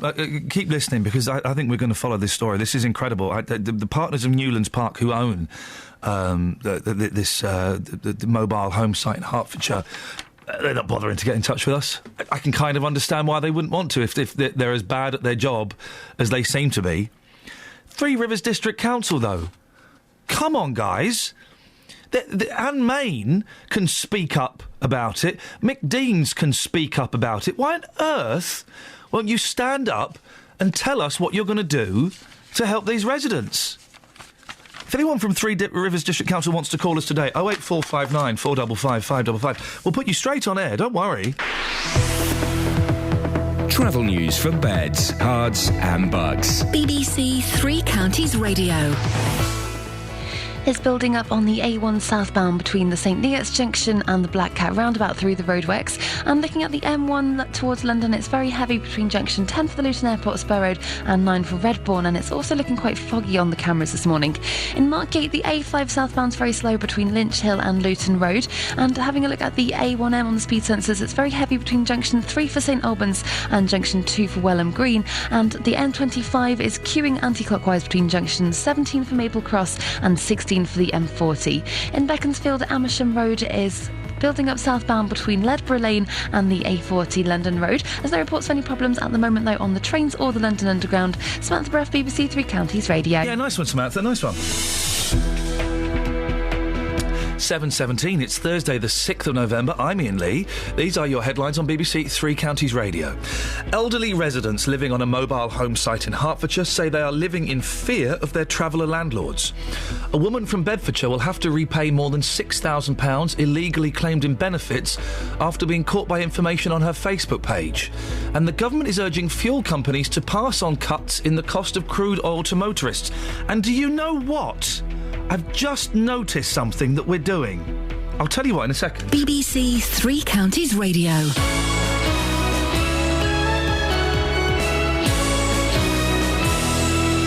Every weekday morning, local opinions. Well, I think it's a very difficult proposition. You really cannot allow your heart to rule your head. Local stories. I wanted to call my house Hardcore Mansions. They refused that on 2 separate occasions. I wasn't leaving the house through the fear as to what I would find when I came back. Local life. I bought a car within 3 months. It's rusty. They said that the deposit would be forthcoming. It wasn't. The JVS Show. Weekdays from 9 on BBC Three Counties Radio. I've noticed something that sits uncomfortably with me. Go, tell me what. We've said a lot on the show this morning, and it's only just dawned on me that I feel this is wrong. Right. That we're saying this. Maybe you can reassure me. Maybe I will point it out to you. This is the headlines. Let me read a sentence. Now I've said it, you'll know what's wrong. You'll know what I'm talking about. First line in the headlines. Elderly residents living on a mobile home site in Hertfordshire say they're living in fear of their traveller landlords. Have you spotted it? Yeah. We're saying traveller. Yeah, but you know why? Why? Because that's the reason why they have trouble getting hold of them. Is it? Would we say travellers classed as a race now? You can be racist against travellers. So let me put it... Romany's certainly a race. Let me put it into a context then. Elderly residents living on a mobile home site in Hertfordshire say they're living in fear of their Polish landlords. No, because that doesn't imply a lifestyle. Do you see? I know what you mean. I see a very subtle difference. All right, let me try this. Lifestyle, you say. Elderly residents living on a mobile home site in Hertfordshire say they're living in fear of their Jewish landlords. No, but that doesn't affect where you are in the country, does it? Well, no, but it's not saying traveller as in, oh, they're off backpacking. It's saying traveller as in gypsy, as in Romany, as in traveller. That's what it's saying, isn't it? I don't know. It's just struck me. Maybe I'm being too oversensitive, but it seems to me the word traveller is being used in a derogatory way. Yeah. As opposed to a descriptive term. You wouldn't say black, you wouldn't say Polish, you wouldn't say Jewish, you wouldn't say Pakistani. I don't know. What do we say then? I don't know. They're landlords. Elderly residents and living on... part of the big problem is that they can't get hold of them. As I hit dial. But that's not what we... That part of the story hasn't been highlighted to me. We can't get hold of them, what, because they're not answering the phone? Because they're off travelling? That part of the story hasn't been highlighted to me. Elderly residents living on a mobile home site in Hertfordshire say they're living in fear of their landlords. OK. I don't know. No, you're probably right. You're probably right. That feels better to me. Because we've not said in the story... And maybe that was the chair. We've not said in the story they've not been able to get a hold of their landlords because they are travelling all the time. What we've said at the end of the story is we tried all the mobile phone numbers for the owners on the notice board and left messages, but so far no response. No, I don't know. Am I being oversensitive? I'll put it out to you. Well, we're having a production meeting on air. 08459 455 555. I put it out to you, dear listener. What do you think? Is the word traveller irrelevant? Because it's hinting at something, isn't it? It is hinting... that they're less accountable. Yeah. Is what we're trying to what we're saying. get across, I think. I don't know. What are your genuine thoughts? Am I being an idiot? Now you've flagged it up, it does look wrong. I just kind of... it feels wrong. Can you help me with this? I'm speaking to you now, dear listener. I don't know. 08459 455 555. Here's the line again. Elderly residents living on a mobile home site in Hertfordshire say they are living in fear of their traveller landlords. Is the word traveller there packed full of... it's leading us somewhere, isn't it, that word traveller? I feel. OK, well, if we do change it, do we change it to this? So we talk it intimidated by their landlords. Pensioners have been trying to get the traveller family to address a number of maintenance problems. Do we even mention that they're travellers? We don't need to, unless... That's part of the problem. Unless that's part of the problem. I don't think we need to mention the word traveller because it's a loaded word. Traveller is, gypsy, Romany, traveller, they are loaded words. And when they are included in stories... Should they? They shouldn't be, but when they're included in stories, it's generally because we're winking at... People are winking at the audience. Anna, you're a traveller. Yes. Thanks for calling. Am I onto something here? Am I being silly? No, I don't know why they've had to stick that label on their gypsies. You know, if they're Asians or South Africans or, whatever. Now, you're a traveller? Yeah, I live in a house. I have been settled since I was a child. Now, are you... I'm probably going to storm in here with my hobnail boots here, but gypsy, Romany, tinker, traveller, what's the difference? Or do they all come under the umbrella of traveller? A traveller and a gypsy is the same. A tinker is an insult. Well, now we're going into... Because tinkers are Irish. Yeah, it's an insult. See, English gypsies and Irish gypsies really don't get along. It's very rarely we get along. I know. So now you're being offensive towards the Irish, tinkers. No, because if they phone up, they would say the same thing about us. No. But so Irish tinkers class themselves as tinkers. But I don't think it's just Irish people that get called tinkers. We get called tinkers as well. So why... Isn't this fascinating? And it's a bit like a pikey. It just means you're slippery. It's an insult. But there are people who call themselves tinkers. Is that right? I don't know anyone that would actually call themselves a tinker. It's a bit like saying, look at me, I'm a tramp. So there aren't Irish travellers that would class themselves as tinkers? No, I don't think so, no. OK. And you're a British traveller? Yes. And you hate the Irish travellers? No, I don't hate anyone. You dislike them? No, I didn't say I didn't No, I said that we don't get along. Why don't you get along with them? Because normally they're a bit loud and overbearing. You've seen my big fat gypsy wedding. They're a bit full in your face. This is how it is, and I'll fight you for it. Do you know, I haven't seen it. But isn't it interesting? If I was to say... If someone was to phone up now and say British travellers, they're horrible, they're always stealing stuff, they're very loud, they're very common, how would you react to that? Everybody's got their opinion. Oh, you wouldn't, Anna. If someone phoned up and said, you British travellers are horrible... They do, don't they, when Jonathan does... No, I know. But if someone... One man said one day, don't ever give a gypsy a ride on a bus because they walk around with cans of petrol and they set fire to it. It's true, he said. It happened to me one day. And how did that make you feel? I just thought, God bless him, he needs a bit of psychiatric help. Yeah. But I think that's wrong that they stuck gypsy on there. And they did. Well, Anna, I have to come in because this again. I knew this would happen. People are hearing things that aren't being said. No one stuck gypsy in there. Travellers, gypsy.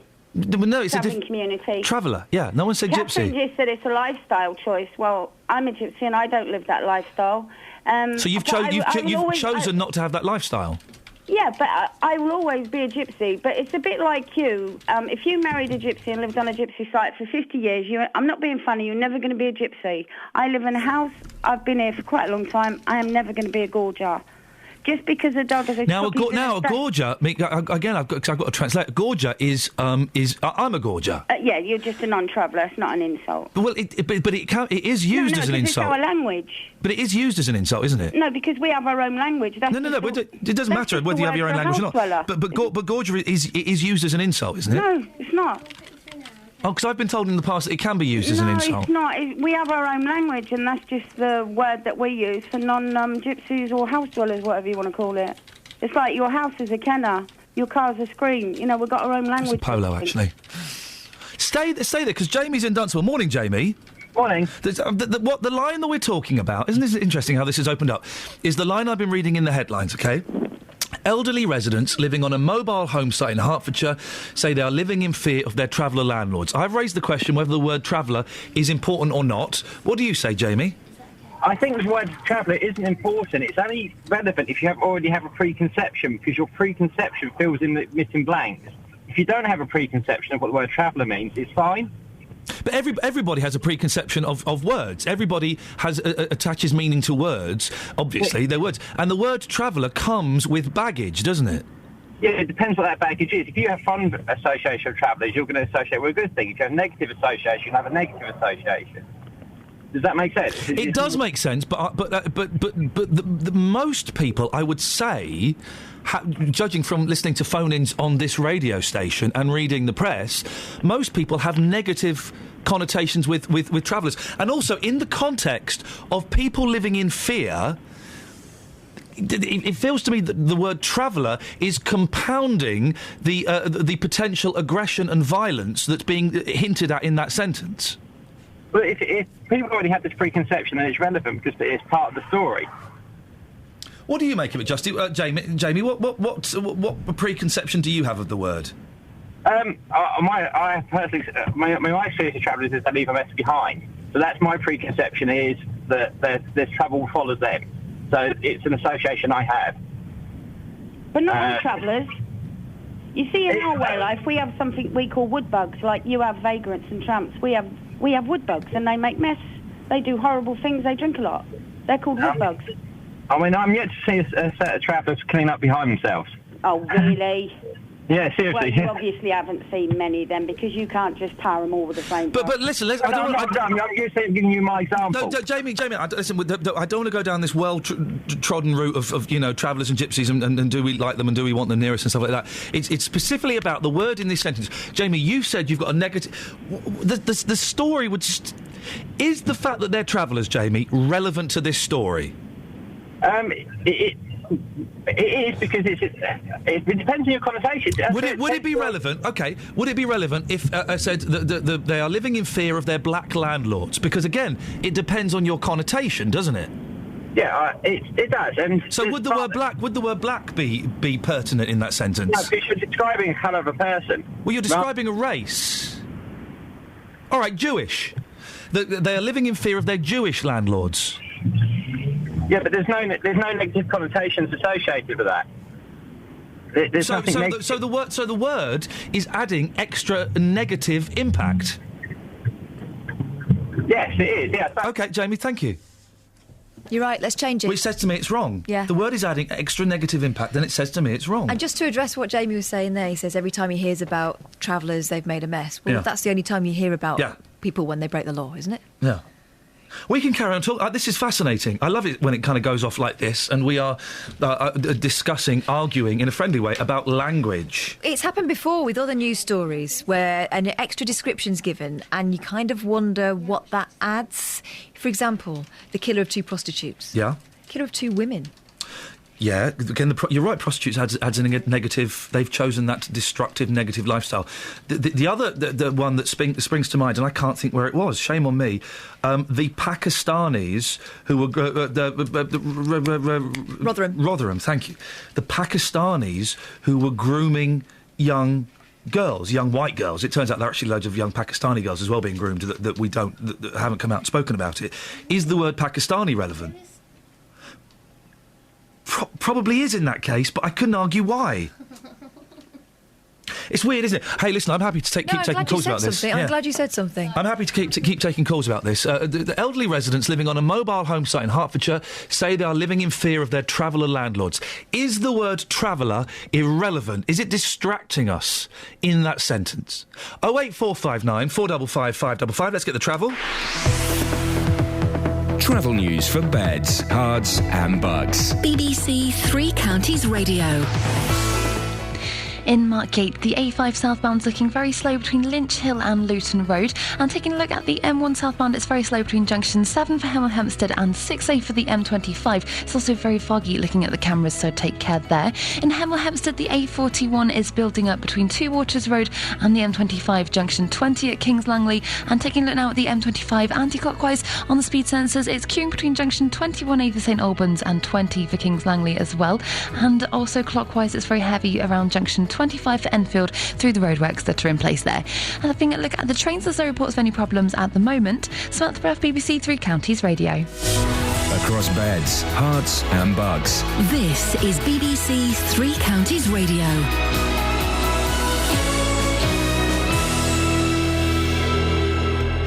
With the headlines, I'm Simon Oxley. A Hertfordshire council has been condemned as spineless for failing to help caravan park residents. The MP for St Albans, Anne Main, criticised Three Rivers District Council whilst discussing the plight of those living on Newlands Park in Abbots Langley.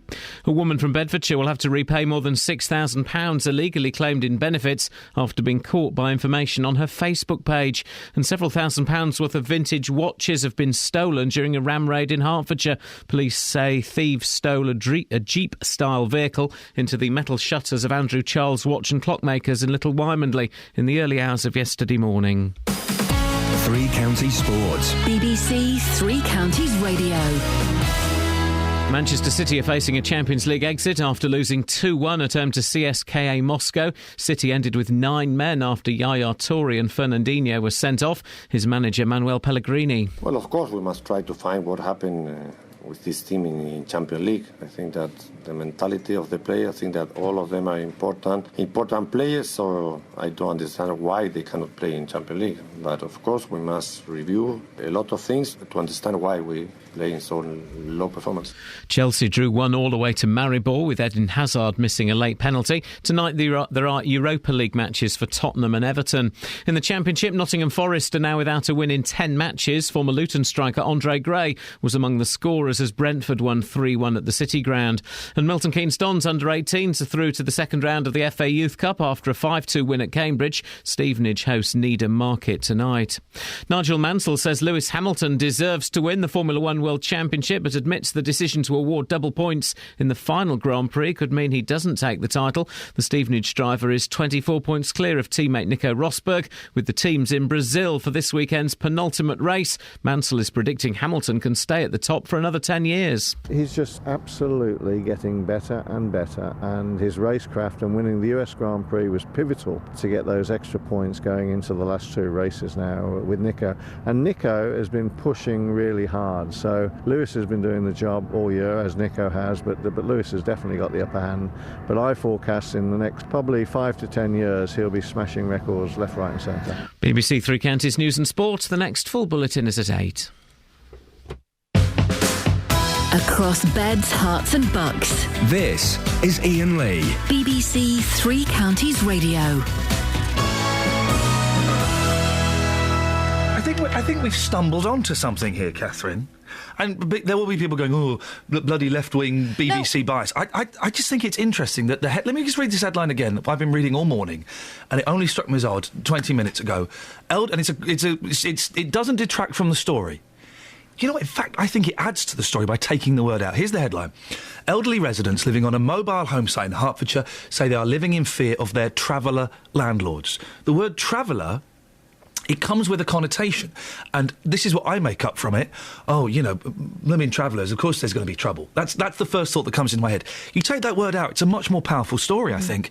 Elderly residents living on a mobile home site in Hertfordshire say they are living in fear of their landlords. Gosh. Now that, I think, has more impact. Sure. I think that's a powerful thing. Is travel irrelevant? I'm kicking myself for not having taken that out. Oh, no, the reason why it's it was nobody's in fault. was because I was thinking, when I thought about it, I I made an assumption, which was they're difficult to get hold of because they're moving around. I mean, as we heard earlier on, that doesn't necessarily figure. And this is, and by the way, my excellent team here, this is not a criticism of anybody, No. This is nobody's fault at all. I think it's a conversation worth having out loud. And you mentioned another thing as well, that a man has been arrested for murdering 2 prostitutes. You never get a man has been arrested for murdering 2 women who worked at Asda. A man has been arrested for murdering 2 secretaries.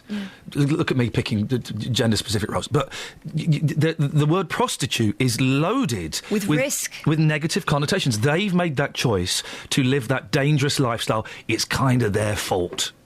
They knew the risks. 2 women have been murdered. Traveller landlords. Polish builders. It's interesting, isn't it? I'm more than happy to talk about this. It's a complete tangent. It's one we weren't planning to do. 08459 455 555. We'll do the benefit fraud in a second. School uniforms, we want people to call in about that as well. We do, yes. And about this school in Bradford where they warned children that when they came back to school this time around, they would be clamping down on school uniform because girls were going in with no socks and wearing these sort of ballet pump shoes, and they didn't conform to the dress code. Not just the girls, the boys were wearing trainers, leather trainers maybe, but trainers nonetheless. So the school sent kids home. They sent 250 kids home for flouting the rules over a 2-day period. And I think that's insane and unfair. You're shaming the kids, you're humiliating the parents, or the other way around. And But I don't they've think ignored the warning. They had the choice. They decided to flout it anyway. I'm on the side of the kids who can't afford that stuff and who maybe see the school uniform as a bit of a relief because they won't stand out. They won't be so obvious that their parents can't afford So the these kids things. miss out on a day of education because they had the wrong shoes on. Why couldn't they say, you got the wrong shoes on, sort it out by Monday next week, otherwise you'll be in detention? Why couldn't they do that? Why do they have to miss a day of school? We wouldn't be talking about it now. 08459 455 555. Thank you, Catherine. We'll get to some texts in a bit. And lots to talk about today. It's a cracking show, even if I do say so myself. Would you report somebody? It's all about language, because I've been saying dob in. Would you report someone who you suspected was a benefit fraud? Well, a benefit cheat from Bedfordshire has been caught out by information she posted online. Central Bedfordshire Council took action against Jenna Priest from Shefford after she told them she was an unemployed single parent, while posting on Facebook she was in a relationship with her landlord. Well, Steve Konsovich is a social media law expert from Berman's Solicitors. I would imagine, Steve, that more and more people are being caught out by this kind of thing. Hi, good morning, Iain. Well, you're entirely right. I mean, there's a fair amount of psychological research to show that actually social media may be turned as a bit more narcissistic and that people feel the need to post things in an information vacuum. But certainly there's an awful lot of cases, both in the civil and the criminal courts, where social media evidence is being used to punish people and to hold them accountable for actions that they advertise to the wider world. And that's what they're doing. They're advertising what they're doing to the wider world. I've done it. Do you know, it's just dawned on me, Steve. I've done it. I've had a day off, in inverted commas, sick. And then I've tweeted, I'm having a great time at wherever I am. And as I've done it, it's dawned on me, I've just basically phoned up my boss and said, I'm having a laugh in your face. It's odd, isn't it? We don't think.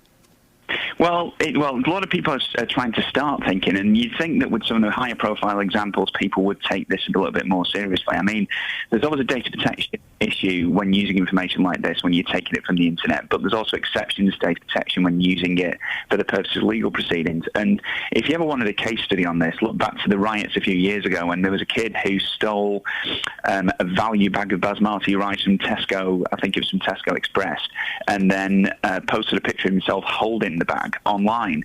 They actually tracked down the people who tried to organise the Manchester riots through Facebook and prosecuted them for inciting a riot. So it happens more often than people may think.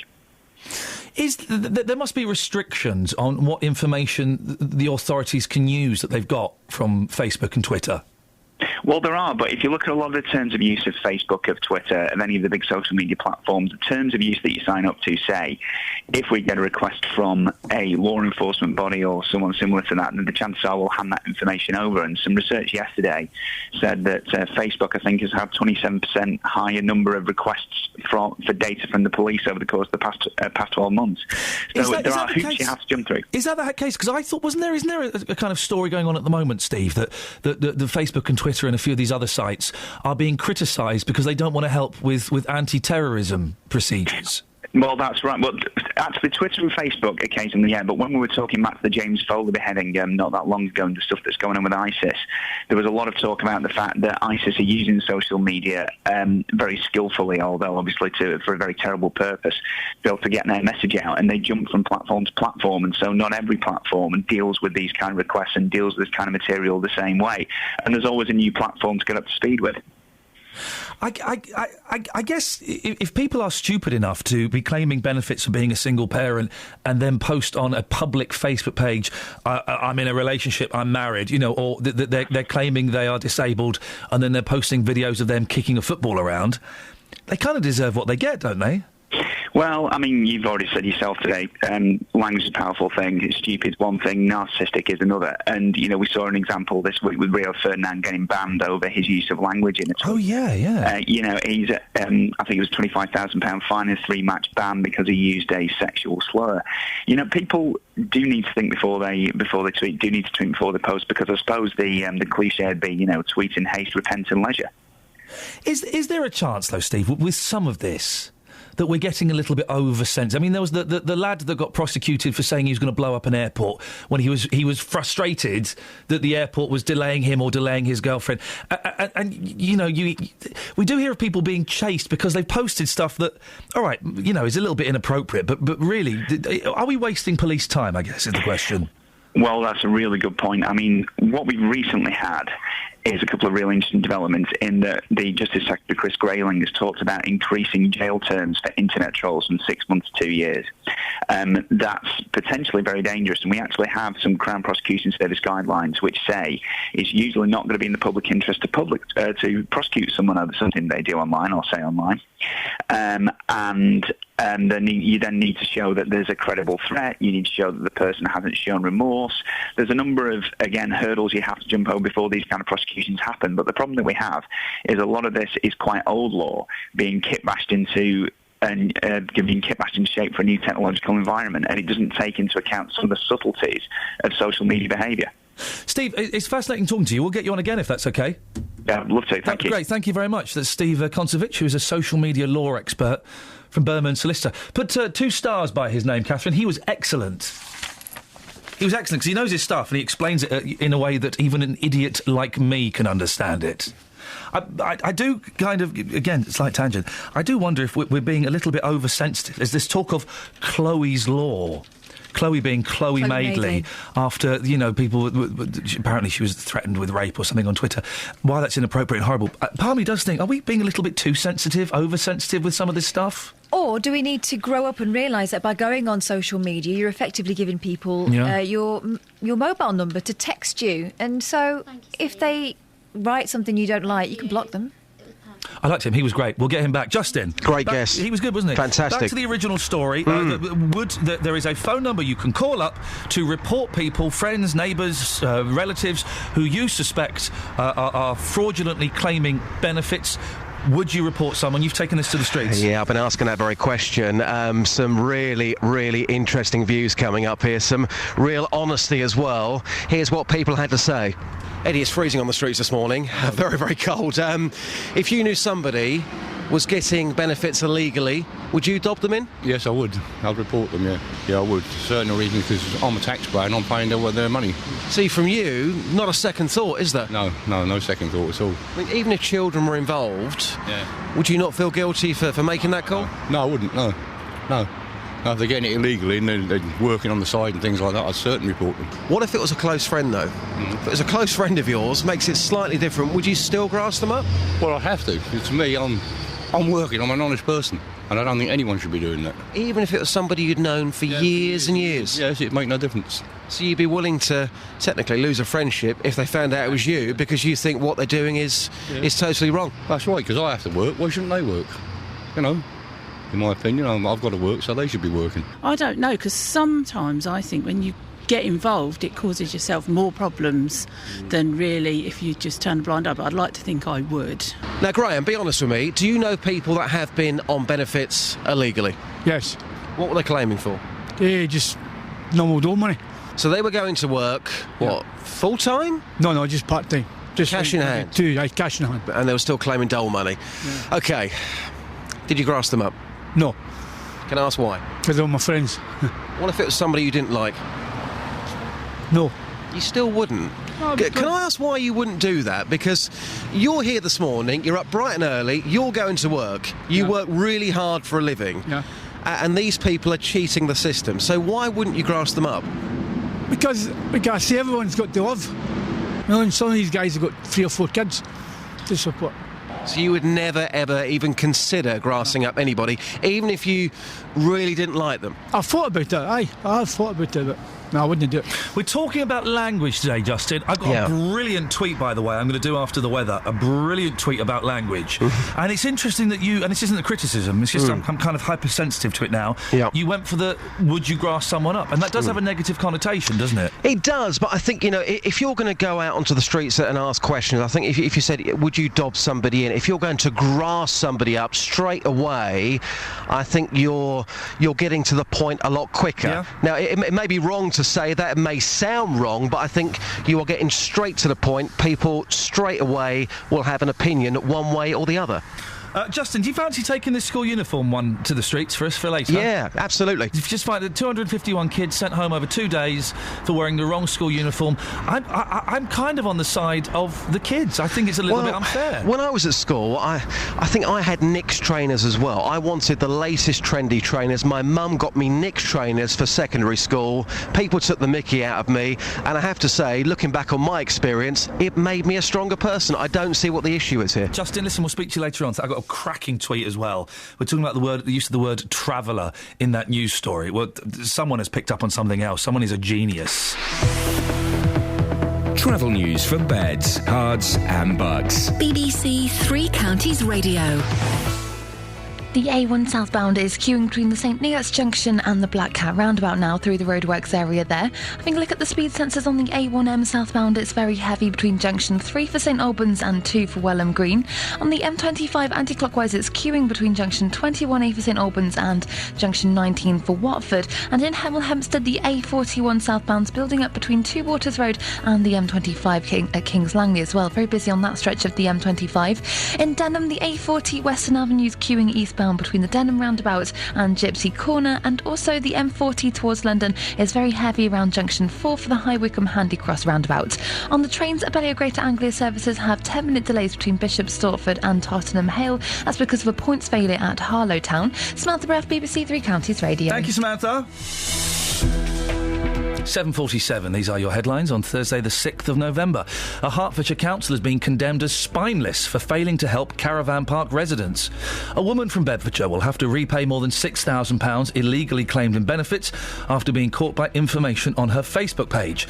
And the government is urging fuel companies to pass on cuts in the cost of crude oil to motorists. Yeah, good luck with that. Let's get the weather. Here's Georgina. Beds, Herts and Bucks weather. BBC Three Counties Radio. Hello there, a chilly start to the day. Some mist around as well, so any sunshine is likely to be a little hazy this morning.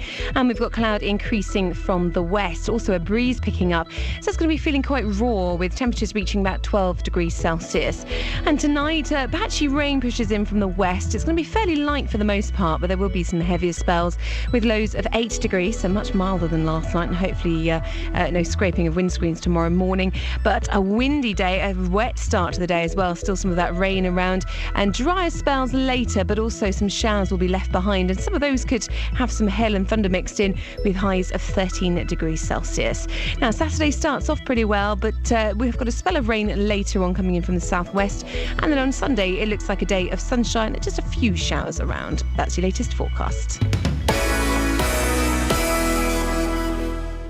World War I at home on the BBC. The thing that made these particularly extraordinary was when we discovered just how old Albert was. He was 16. Revealing untold stories. Sunday, 4th of June, found the ward full of patients, so he took 29 last night, all Canadians. Discovering local memories. The boys from Hayward College, 589 died, which, you know, was a lot, but most public schools actually have a very similar casualty rate. World War I at home. The national propaganda was that a Zeppelin raid occurred it turned out to be very much more tragic than that. World War I at home. Every morning this week from 8:15 on BBC Three Counties Radio. Call 08459 455 555. BBC Three Counties Radio. So, and we've changed it now. We've changed it. This is the line in the headlines that I was reading earlier on, and we've changed it now. But elderly residents living on a mobile home site in Hertfordshire say they are living in fear of their traveller landlords. And the word traveller struck me as, as being irrelevant. And also, irrelevant, I don't know, having negative connotations. We have negative connotations. When we hear about travellers in the news, it's always a negative story. Would you say the same if it was Pakistanis, Polish, blacks, Jews? You wouldn't. You wouldn't. So we've kind of shifted that word. And then someone sent me a brilliant tweet. Joe, and I think his tongue's in his cheek, but if the word traveller is irrelevant, surely the age of the victim and the location of the story is too. It's just detail. Well, no, the location's important. Yeah. He goes on to say, the word elderly implies that these residents are vulnerable and naive, an unfair assumption due to my subconscious stereotypes. Right. Well...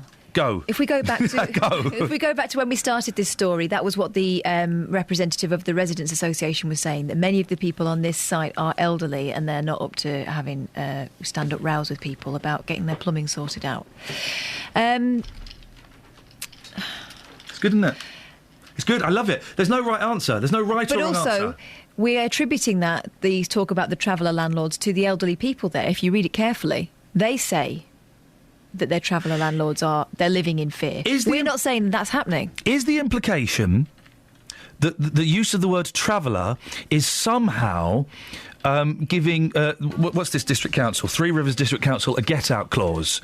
The implication being Three Rivers District Council are nervous about dealing with travellers in the same way that in Rotherham the council and the relevant authorities were nervous about dealing with Pakistanis because they thought they'd be seen as racist. They thought they'd be seen as. Is that what it is? But that again is an assumption because we haven't managed to get hold of Three Rivers.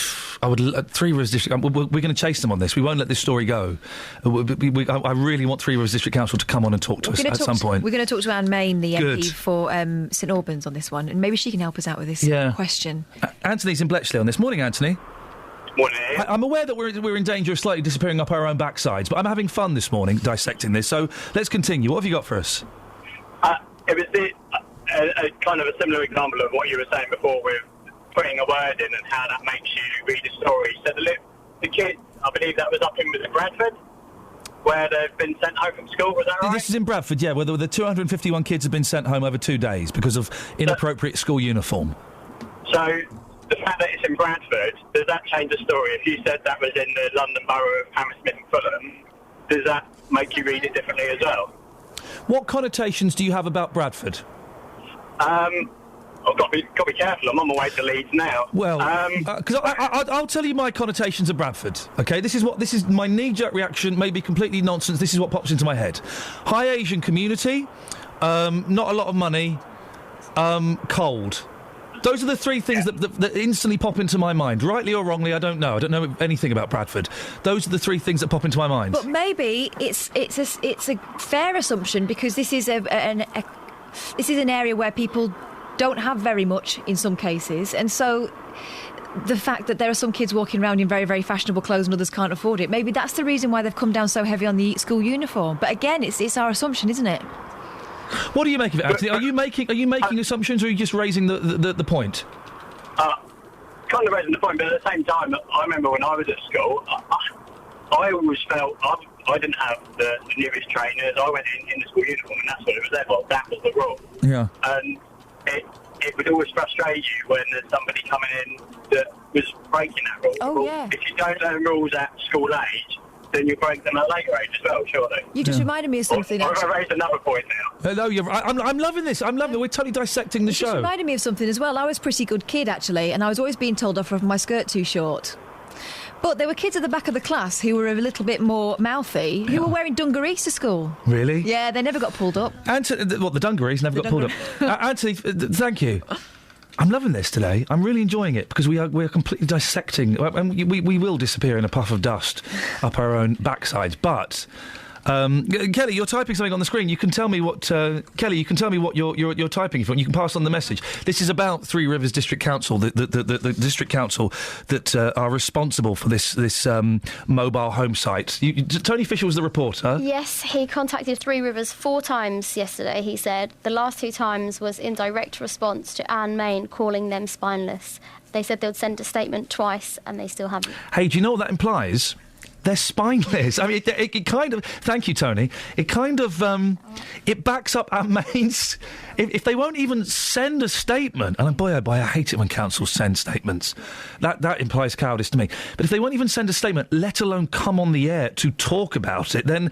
Do you know what? Our main sounds even more right. What we could do if we were allowed to give media training is untrain all this fear and get them to come on and give us a human response, which is, we're looking into it. Tell us why you can't do anything about it. Tell us what's holding you back. Three Rivers District Council, we will accept a statement, but I'd be really I nearly saw then. I'd be really upset with a statement, because come on and discuss it. Well, hey, here's an idea. Why don't you come on and speak to the fella from the Residents' Association? I'll shut up. I won't say anything. Because I know some councillors don't like coming on talking to me because they think I'm gobby and I talk over them. Not true. I just ask the questions that people want asked. People's champion, isn't it? But if you want to come on and speak to the head of the Residents' Association, let him put his points forward. I'll shut up. Catherine can chair it. There we go. I won't say anything.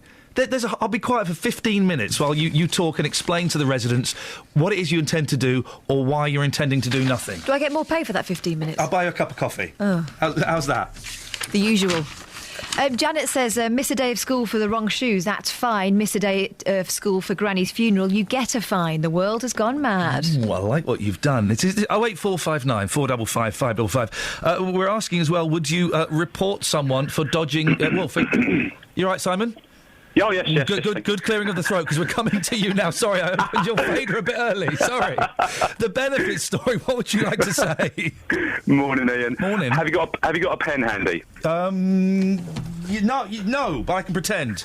OK, yes. I'd like to do my civic duty and report a benefits cheat. Oh, blimey, go on. Right, her name's Elizabeth Windsor, although I believe that's not her real name. She's actually a German immigrant. Her name's Saxe Coburg. Her husband's Greek. Now, I've got pretty strong evidence that she lives in a huge palace, attends banquets, got a gold carriage, even a private army. I also believe her extended family are on the scam as well. It's 25 years in 2 days' time since the Berlin Wall came down. And yet here we are living in a society where people are being encouraged to behave just as they did in East Germany under the Stasi, where everyone is spying on each other and snitching on each other, etc., etc., while the people at the very top of the pile sit back and laugh their socks off at us. I'm glad you cleared your throat, Simon. You've left me speechless. That's a marvellous piece of work you've just delivered there. Thank you. Have a nice day. Thank you very much indeed. Everyone is on top form this morning, aren't they? They're making us work harder, which I like. That was a great call, Simon. Thank you very much. I hope you didn't think I was being sarcastic there. I thought that was brilliant. Makes you think, doesn't it? We need to up our game even more. I need to be off sick, and you need to be throwing up more. Can we make that happen? Yeah. Thank you, Simon. 08459 455 555. What a lot of things we're talking about, and it all kind of boils down to language and the words that we use and the baggage that comes with those words. So, quick recap. The word traveller, should we be using it in stories? Is it relevant? Kids being sent home from school for not wearing the correct uniform. And would you dob in? Would you grass? Would you report to the authorities somebody who is claiming benefits fraudulently? Travel news for beds, cards and bugs. BBC Three Counties Radio. The A1M southbound is heavy at Junction 3 for St Albans and Junction 2 for Welham Green. And look at speed sensors in Hemel Hempstead. The A41 southbound is queuing between Two Waters Road at the Hemel Hempstead turnoff and the M25 Junction 20 for Kings Langley. Having a look at the M25 anti-clockwise is queuing between Junction 21A for St Albans and Junction 19 for Watford. And on the Barnet bypass, the A1 at Barnet Way is queuing southbound between the Stirling Corner and the Mill Hill Circus. In Denham, the A40 Western Avenue is queuing eastbound between the Denham roundabout and Gypsy Corner. That's because of a breakdown nearby at RAF Northolt. And on the trains, Abellio Greater Anglia services have 10-minute delays between Bishop Stortford and Tottenham Hale, and also London Midland have possible delays between Milton Keynes Central and London Euston because of a line-side problem. Samantha Ruff, BBC Three Counties Radio. Thank you, Samantha. Hey, you guys have been on top form for the first 2 hours of the show. Do we carry this on, or do we let it all fall in the last hour? I don't know. We'll find out after the news with Simon. Local and vocal across Beds, Herts and Bucks. This is BBC Three Counties Radio.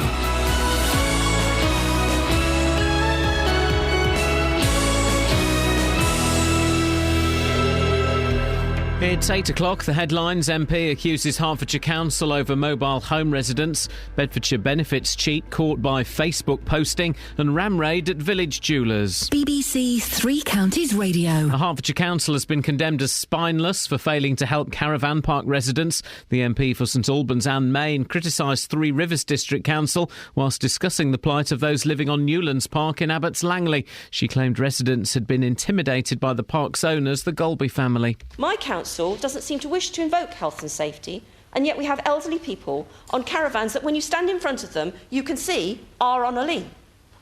What does it take? Does it take one of them to blow over, collapse, or someone to be killed? For somebody gets the backbone to use the powers given to them, but not the duties and obligations. A woman from Bedfordshire will have to repay more than £6,000 illegally claimed in benefits after being caught by information on her own Facebook page. 29-year-old Jenna Priest from Shefford applied for income support and housing benefit on the basis she was a single unemployed parent, but information on the social media site revealed she was in a relationship with her landlord. Councillor Maurice Jones from Central Bedfordshire Council says people have been caught online before. I think it's surprising. We had a case not long ago where a fellow who was claiming that he was disabled was actually filmed. It was, again, on social media. He was in a football match. Several thousands of pounds worth of vintage watches have been stolen during a ram raid in Hertfordshire. Police say thieves drove a Jeep-style vehicle into the metal shutters of Andrew Charles Watch and Clockmakers in Little Wymondley in the early hours of yesterday morning. The government is urging fuel companies to pass on cuts in the cost of crude oil to motorists and households burning oil for heating. The Chief Secretary to the Treasury, Danny Alexander, says people would be right to feel angry if the price didn't come down. He's writing to the wholesalers to make that point. No VAT will be charged when the ceramic poppies used to create a First World War memorial in the moat of the Tower of London are sold off in aid of charity. The more than 800,000 poppies will raise funds for groups that help sick and wounded veterans. More from Daniela Relf. The field of ceramic poppies has drawn millions of visitors to the Tower of London. Each poppy represents a British soldier killed during World War I. All of them have now been sold, with proceeds going to charity. With VAT being waived, an additional £1.1 million will now be split between 6 military charities. The government will use money raised from banking fines over recent years to cover the cost of VAT. Firefighters have tackled a blaze in a derelict building in St Albans overnight. They were called to Oakland's Lane just before midnight. In sport, Manchester City are facing a Champions League exit after losing 2-1 at home to CSKA Moscow. City also had 2 players sent off. Chelsea drew 1-1 away to Maribor, with Eden Hazard missing a late penalty. The weather, a frosty start with mist and fog. Some sunshine this morning, but then clouding over with rain arriving by this evening. A maximum temperature 11 degrees Celsius. And you can get the latest news and sport online at bbc.co.uk/3 counties. BBC Three Counties Radio's big tour of Beds, Herts and Bucks. There's a lovely community spirit up here, actually. All this week, we're exploring Hemel Hempstead. You've got lovely areas surrounding Hemel. You know, you've got the moors and Gadebridge Park. Telling everyone about where you live. Plenty to do and see. If you're interested, there's a lot of history if you dig round it. The big tour of Beds, Herts and Bucks. BBC Three Counties Radio.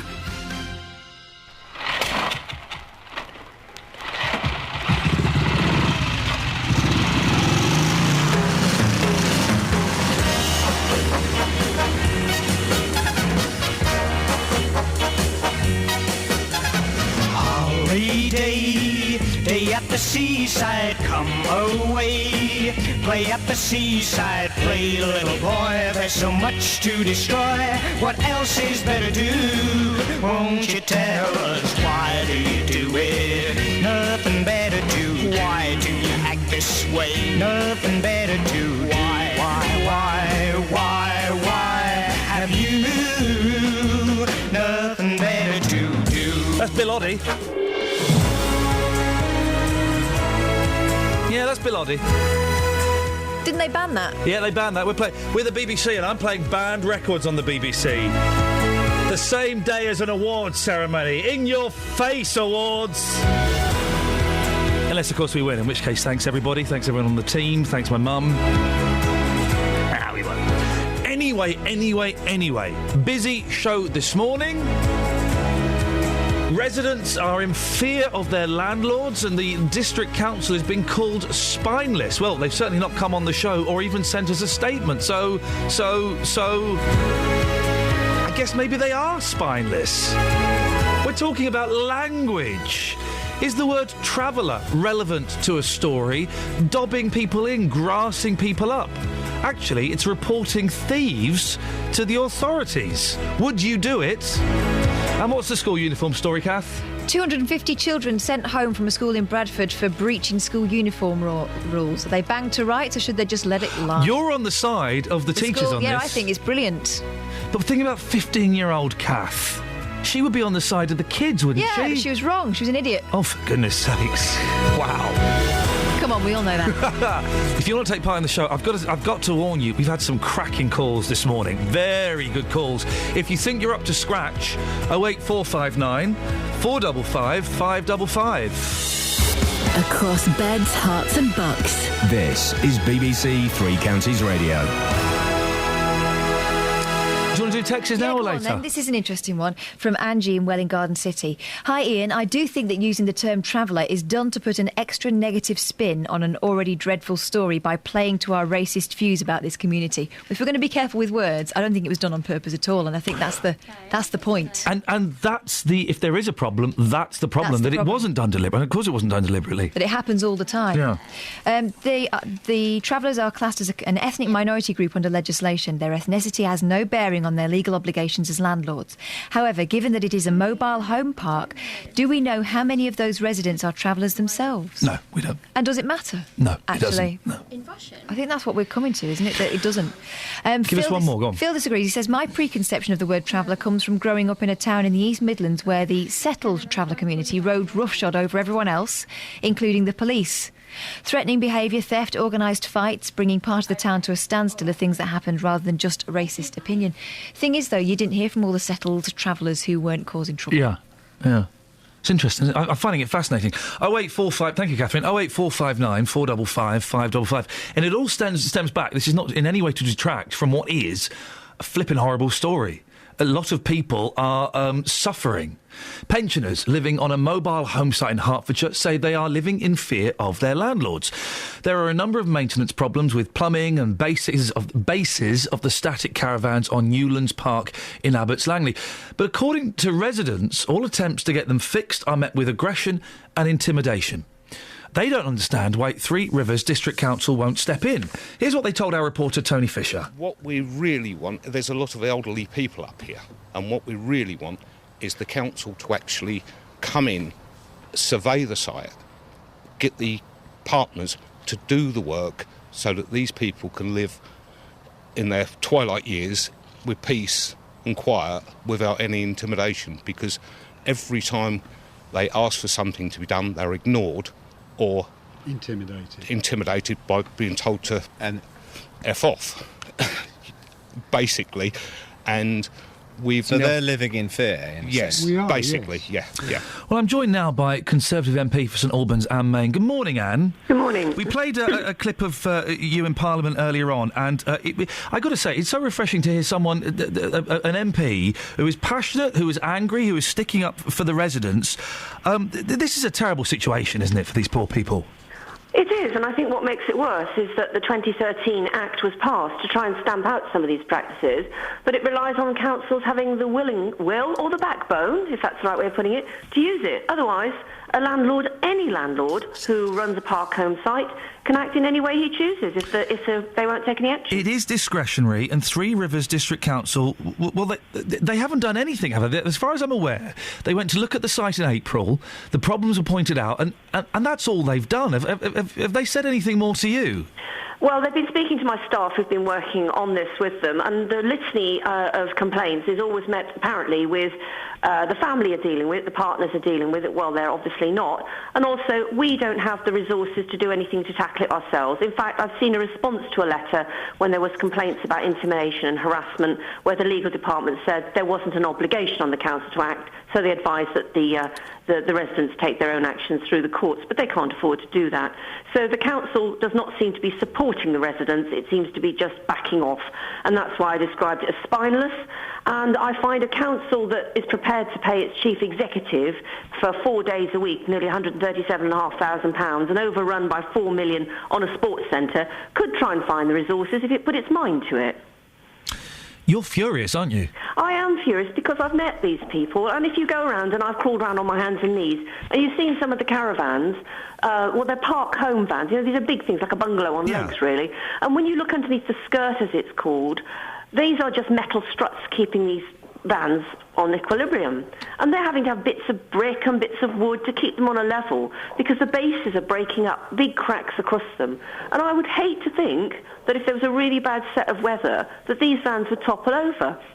And Torbay Council took action, so Three Rivers, led by the Lib Dems, get one of them on there and explain why they think it's fine to not take action on behalf of a group of elderly residents whose caravans are becoming unstable. And I would love to be able to say, well, now we have the leader of Three Rivers District Council, but our reporter Tony Fisher called them 4 times yesterday.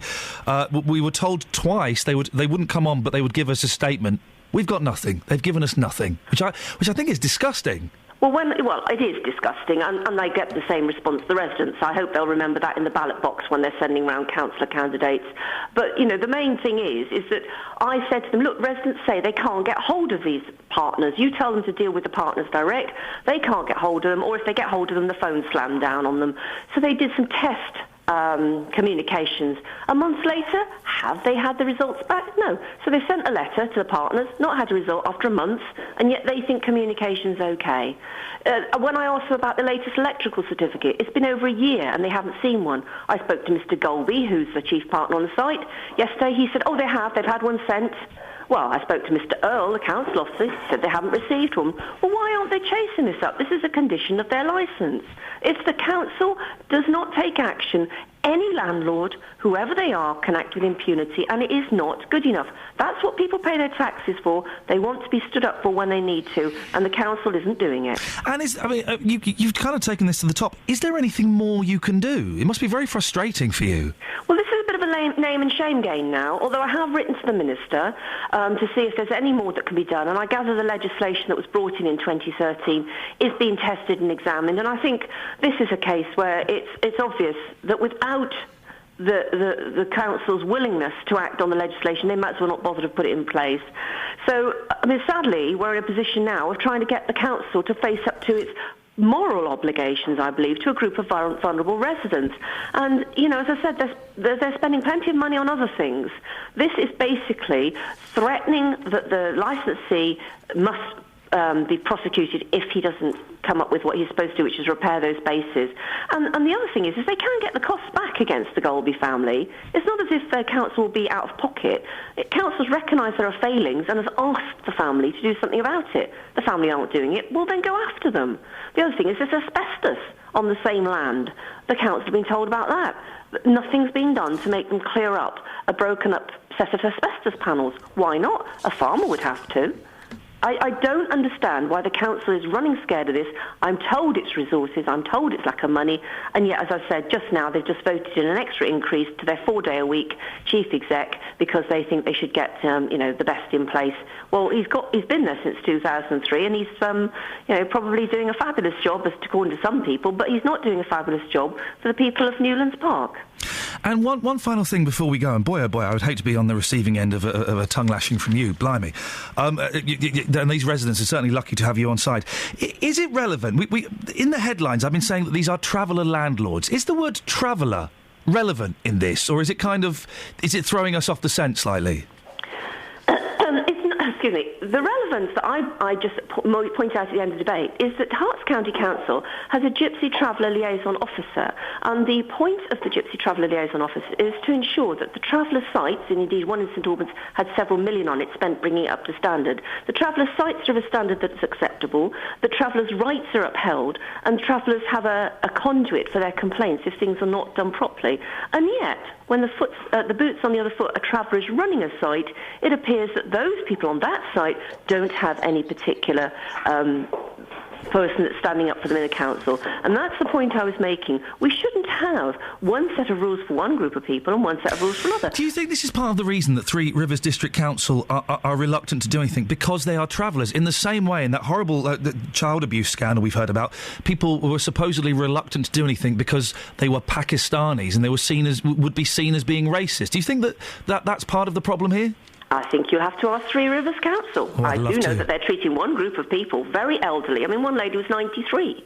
I mean, why is it acceptable for big, burly people to force their way into your caravan and give you a tongue lashing because you've had the temerity to complain about things that are bothering you on the site, whether it's pruned trees or broken bases or flooding? Why is that acceptable? Who's speaking up for these people? I am, and I just want the council to have a bit of equilibrium in their policies. Yes, have people speaking up for traveller families on sites, and yes, have other people speaking up on other sites. A site is a site is a site. It's someone's home, and people should have equal rights to have those sites maintained properly. And nice to talk to you. Thanks for your time. Thank you. Thank you very much indeed. Conservative MP for St Albans and Maine. I would... You know what? I'm so refreshed by her attitude, because she came on and she is peed off. She is peed off. And she didn't couch it in political words. There was none of that. She's been on the media training course and ignored everything she was taught. Thank you, Anne. That was brilliant. Three Rivers District Council, it's over to you. We can't do any more with it. Don't send us a statement. Don't send us a Weasley statement at 5 o'clock on a Friday afternoon, which is what I suspect you're going to do, because we won't let this go. We need to put call in. I think we just need to keep putting calls in. And I know Tony's been doing it. Tony, I'm sorry, mate, you're going to have to get their number on redial, I think. Just saying there, we're not completely, we're not saying that Anne Main for president or anything like that. All we're saying is that she came on and spoke her mind, and we could do with a little bit more of that. MPs and councillors who are passionate about looking after their residents' problems. 08459 455 555. Travel news for beds, cards and bugs. BBC Three Counties Radio. In Denham, the A40 Western Avenue is queuing eastbound between the Denham Roundabout and Gypsy Corner. In Beaconsfield, the Station Road is looking very slow on the cameras around Maxwell Road. And in Marlow, the A404 northbound is very slow just before Junction 4 for the High Wycombe Handy Cross roundabout. In Bedford, it's looking busy on Bromham Road between the Branston Way and Shakespeare Road. And having a look on the trains, there are some safety checks going on at Watford Junction, so it means that there's possible delays on London Midland trains between Milton Keynes Central and London Euston, and also on southern trains between Milton Keynes Central and Shepherd's Bush, and that's also affecting Virgin trains as well. On Abellio Greater Anglia services, there's possible 10-minute delays between Tottenham Hale and Bishop's Stortford because of a points failure at Harlow Town. Samantha Breath, BBC Three Counties Radio. Thank you very much.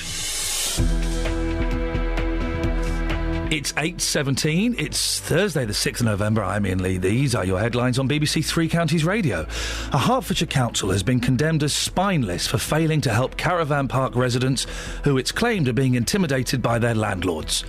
A woman from Bedfordshire will have to repay more than £6,000 illegally claimed in benefits after being caught by information on her Facebook page. And let's cut this short, because I need to speak to Jonathan Vernon-Smith. BBC Three Counties Radio. What's your beef? And I tell you why. Because just before... I'm expecting an insult. Just before... By the way, I haven't got the audio for World War I. Just before I did the headlines, as Samantha was doing the travel, Jonathan came and said, Iain, I've got to ask, you had a look on your face that made me think, oh, God, what have I done now? As he found out what I'd been saying about him on an anonymous Twitter. Anyway, that's irrelevant. What aftershave are you wearing? I said, Prada. He said, well, I'll talk to you after this. Well, what's your beef? You saying I stink? No, you smell really nice. Oh. It's a lovely smell. But? Well, I don't know quite how to put this, but when I walked in here... Yeah. The other day, I took my puppy for her first bath. I took her for her first bath. And when I finished, the lady said, would you like a little cologne for her? Oh, yeah, of course. So I said, oh, yes, please. So she gave her a little spritz. Yes. And when I walked in here, you smell like my dog. Oh, it's a very nice smell, but you smell like my dog. But I'm wondering if this local groovy parlour, did they actually give my dog a spritz with Prada? And this amuses you, does it? It does. I smell like your dog. Oh, will you be wearing this at the awards ceremony? Well, I have to. I've just bought a new bottle of it. 60 quid. Oh. Just bought a new bottle of it. You should pop down Woodside. Well, I tell you what. If you don't win tonight, which I'm hoping you don't now, I will sit on your lap and you can stroke me. How about that? Yeah, remind you of home. Oh gosh. Can I ask a favour? Can I come into your show and pick on you? Yes, is that all right? Of course you can. That's yeah. okay. Sorry, but you do smell very nice, Catherine. Yes. You're not gonna say anything to the bad man? It smells like my dog. I mean, if anyone's going to have a fragrant pooch, it would be Jonathan. Yes. He also talcs his cat. I do talc my cat. Why?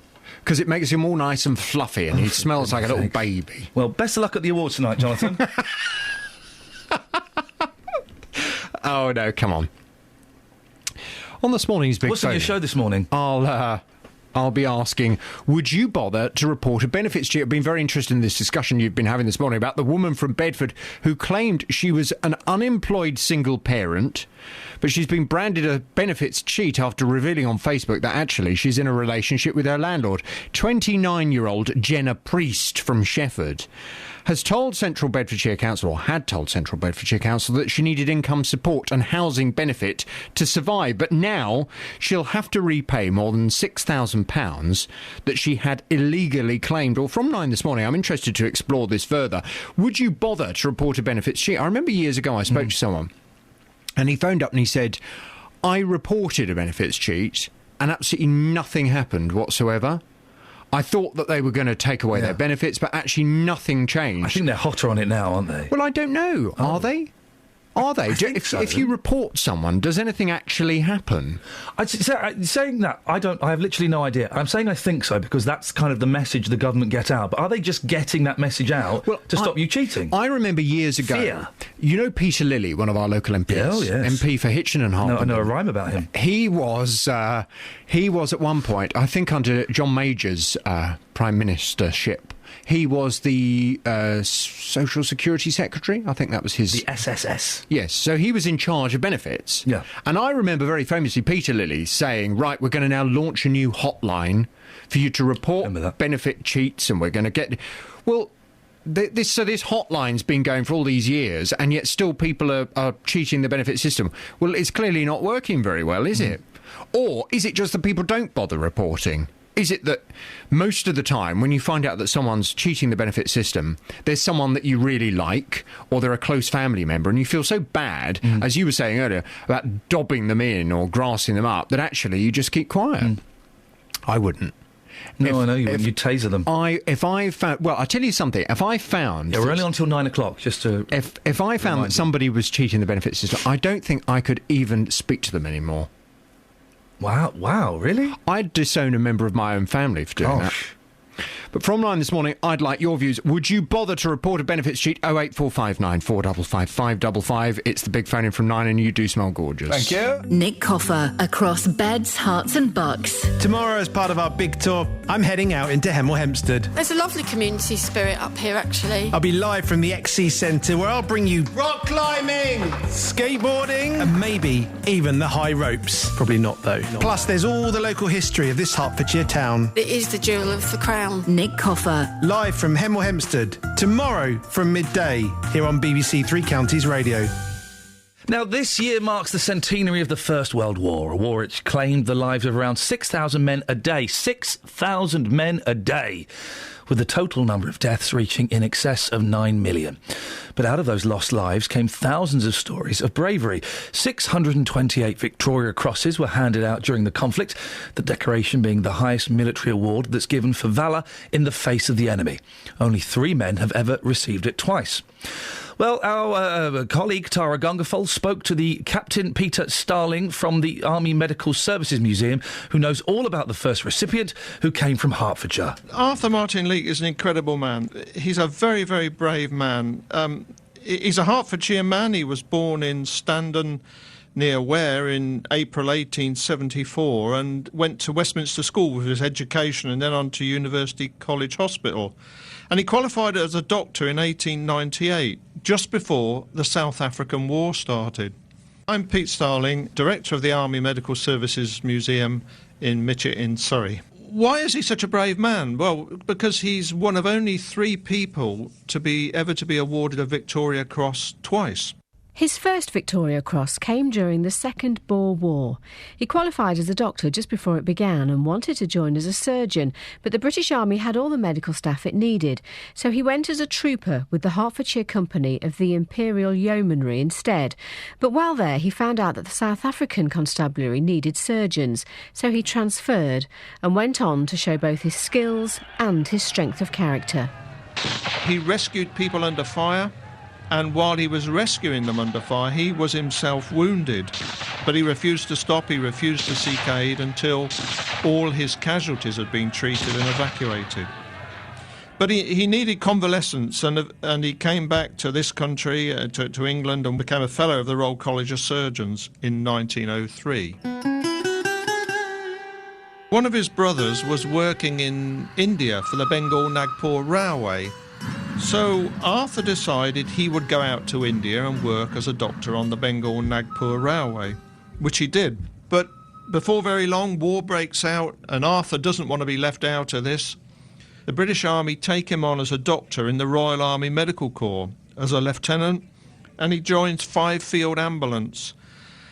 And then, in Ypres, between the 29th of October and the 3rd of November 1914, he continuously carries out very brave acts under fire, rescuing wounded under fire, and for that he's awarded a 2nd Victoria Cross. And in 1937 he retires to Marshall's, this big, beautiful country house in Hertfordshire, and he's got a passion for motorcycles, for motorsports. He retires from medicine, but at the start of the Second World War, again, really I suppose it's his 4th war, if you include the Balkans. He doesn't want to left behind, so he joins an ARP unit, and he commands an ARP unit throughout the Second World War. To me, because the Army Medical Services Museum has got so many artefacts of Arthur Martin Leake, and we've got his Victoria Cross, he died in 1953, and, and I was just a young boy then. I just wished I'd been a generation earlier, that I could have met him, because he must have been an incredible man. He was a very, very brave man, and he must have been a really interesting man as well to speak to. Well, if you'd like to find out more about our local stories from World War I at home, then click on bbc.co.uk/WW1. You'd have to actually type that in and then click. Well, you know how to use the internet. Across beds, hearts and bucks. This is Iain Lee. BBC Three Counties Radio. You better have some Texas. Lots of people with positive things to say about Anne Main's passion. Oh, yeah, this is Anne Main, the Conservative MP, who seems to be the only person speaking up for the residents of this mobile home. It's weird, mobile homes, because they're not mobile. Anyway. Well, these are sort of static vans, aren't they? Where they feel under threat from the landlords there.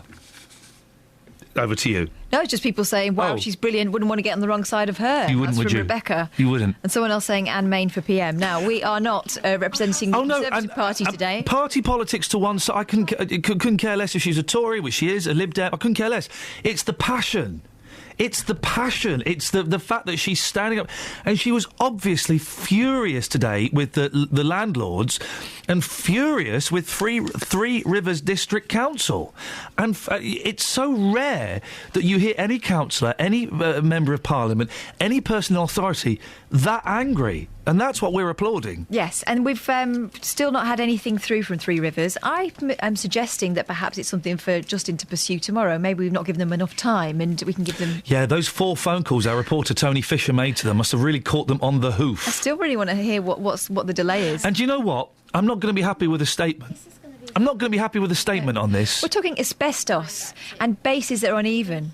They need to come on. I'm not happy with this. And they will send us a statement now because they will be listening to this, going, we've got to send a statement. You can send a statement. I'm not going to leave it at that. We will chase you until we get someone coming on or telling us why you won't come on. Your local MP has called you spineless. We just heard that the head of the council does a 4-day week and has a pay rise up to, was it £137,000 a year? A year? For the head of a council? That's incredible. The head of a council that won't do anything about 93-year-old residents who are in fear of their landlords? Or maybe we're getting it wrong and there's something going on behind the scenes that we need to be flagging up to people. If we've got it wrong, man, come on the air and correct me. I will take the public whipping that you want to give me. Of course I will. But you need to come on the air. Statement isn't good enough. Statement isn't good enough. Your local MP has called you spineless. How does that make you feel? 08459 455 555. Travel news for beds, cards and bugs. BBC Three Counties Radio. In Bedford, Brumham Road is looking very slow at the moment between the Branston Way and Shakespeare Road, and nearby in Kempston, the Bunyan Road is closed because of an accident between St John Street and Elstow Road. On the M1 southbound, it's looking very heavy on the speed sensors around Junction 11 for Dunstable Road, and in Denham, the A40 westbound is queuing at the moment between the Denham Roundabout and Gypsy Corner. In Beaconsfield, Station Road is very slow around the Maxwell Road, and on the trains, London Midland have 25-minute delays between Milton Keynes Central and London Euston because of a signalling problem between Kings Langley and Watford Junction. Also affecting Southern services to Shepherd's Bush, and on Abellio Greater Anglia services they have 10-minute delays between Tottenham Hale and Bishop Stortford because of a points failure at Harlowtown. Samantha Ruff, BBC Three Counties Radio. Across beds, hearts and bugs. This is BBC Three Counties Radio.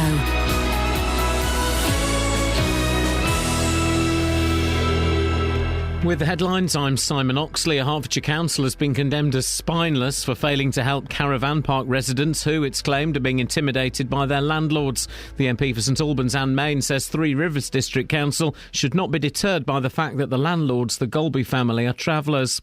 A woman from Bedfordshire will have to repay more than £6,000 illegally claimed in benefits after being caught by information on her Facebook page. And an inquiry into retail and business banking services has been launched, which will investigate the difficulties customers face in switching banks and the lack of smaller competitors to the big 4 high street names. Three Counties Sports. BBC Three Counties Radio.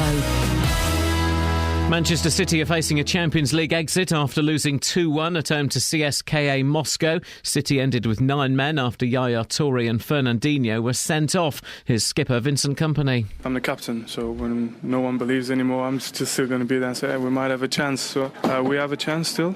There'll be internationals in between the next games we're playing in the Champions League and now. And, it just gives us some time to clear our heads probably and come back and see how much we still got to play for. I think that's what we need to look at, but obviously right now it's very difficult to take that into consideration. Chelsea drew 1-1 away to Maribor with Eden Hazard missing a late penalty. Tonight there are Europa League matches for Tottenham and Everton. In the Championship, Nottingham Forest are now without a win in 10 matches. Former Luton striker Andre Gray was among the scorers as Brentford won 3-1 at the City Ground. And Milton Keynes Dons under-18s are through to the second round of the FA Youth Cup after a 5-2 win at Cambridge. Stevenage hosts Needham Market tonight.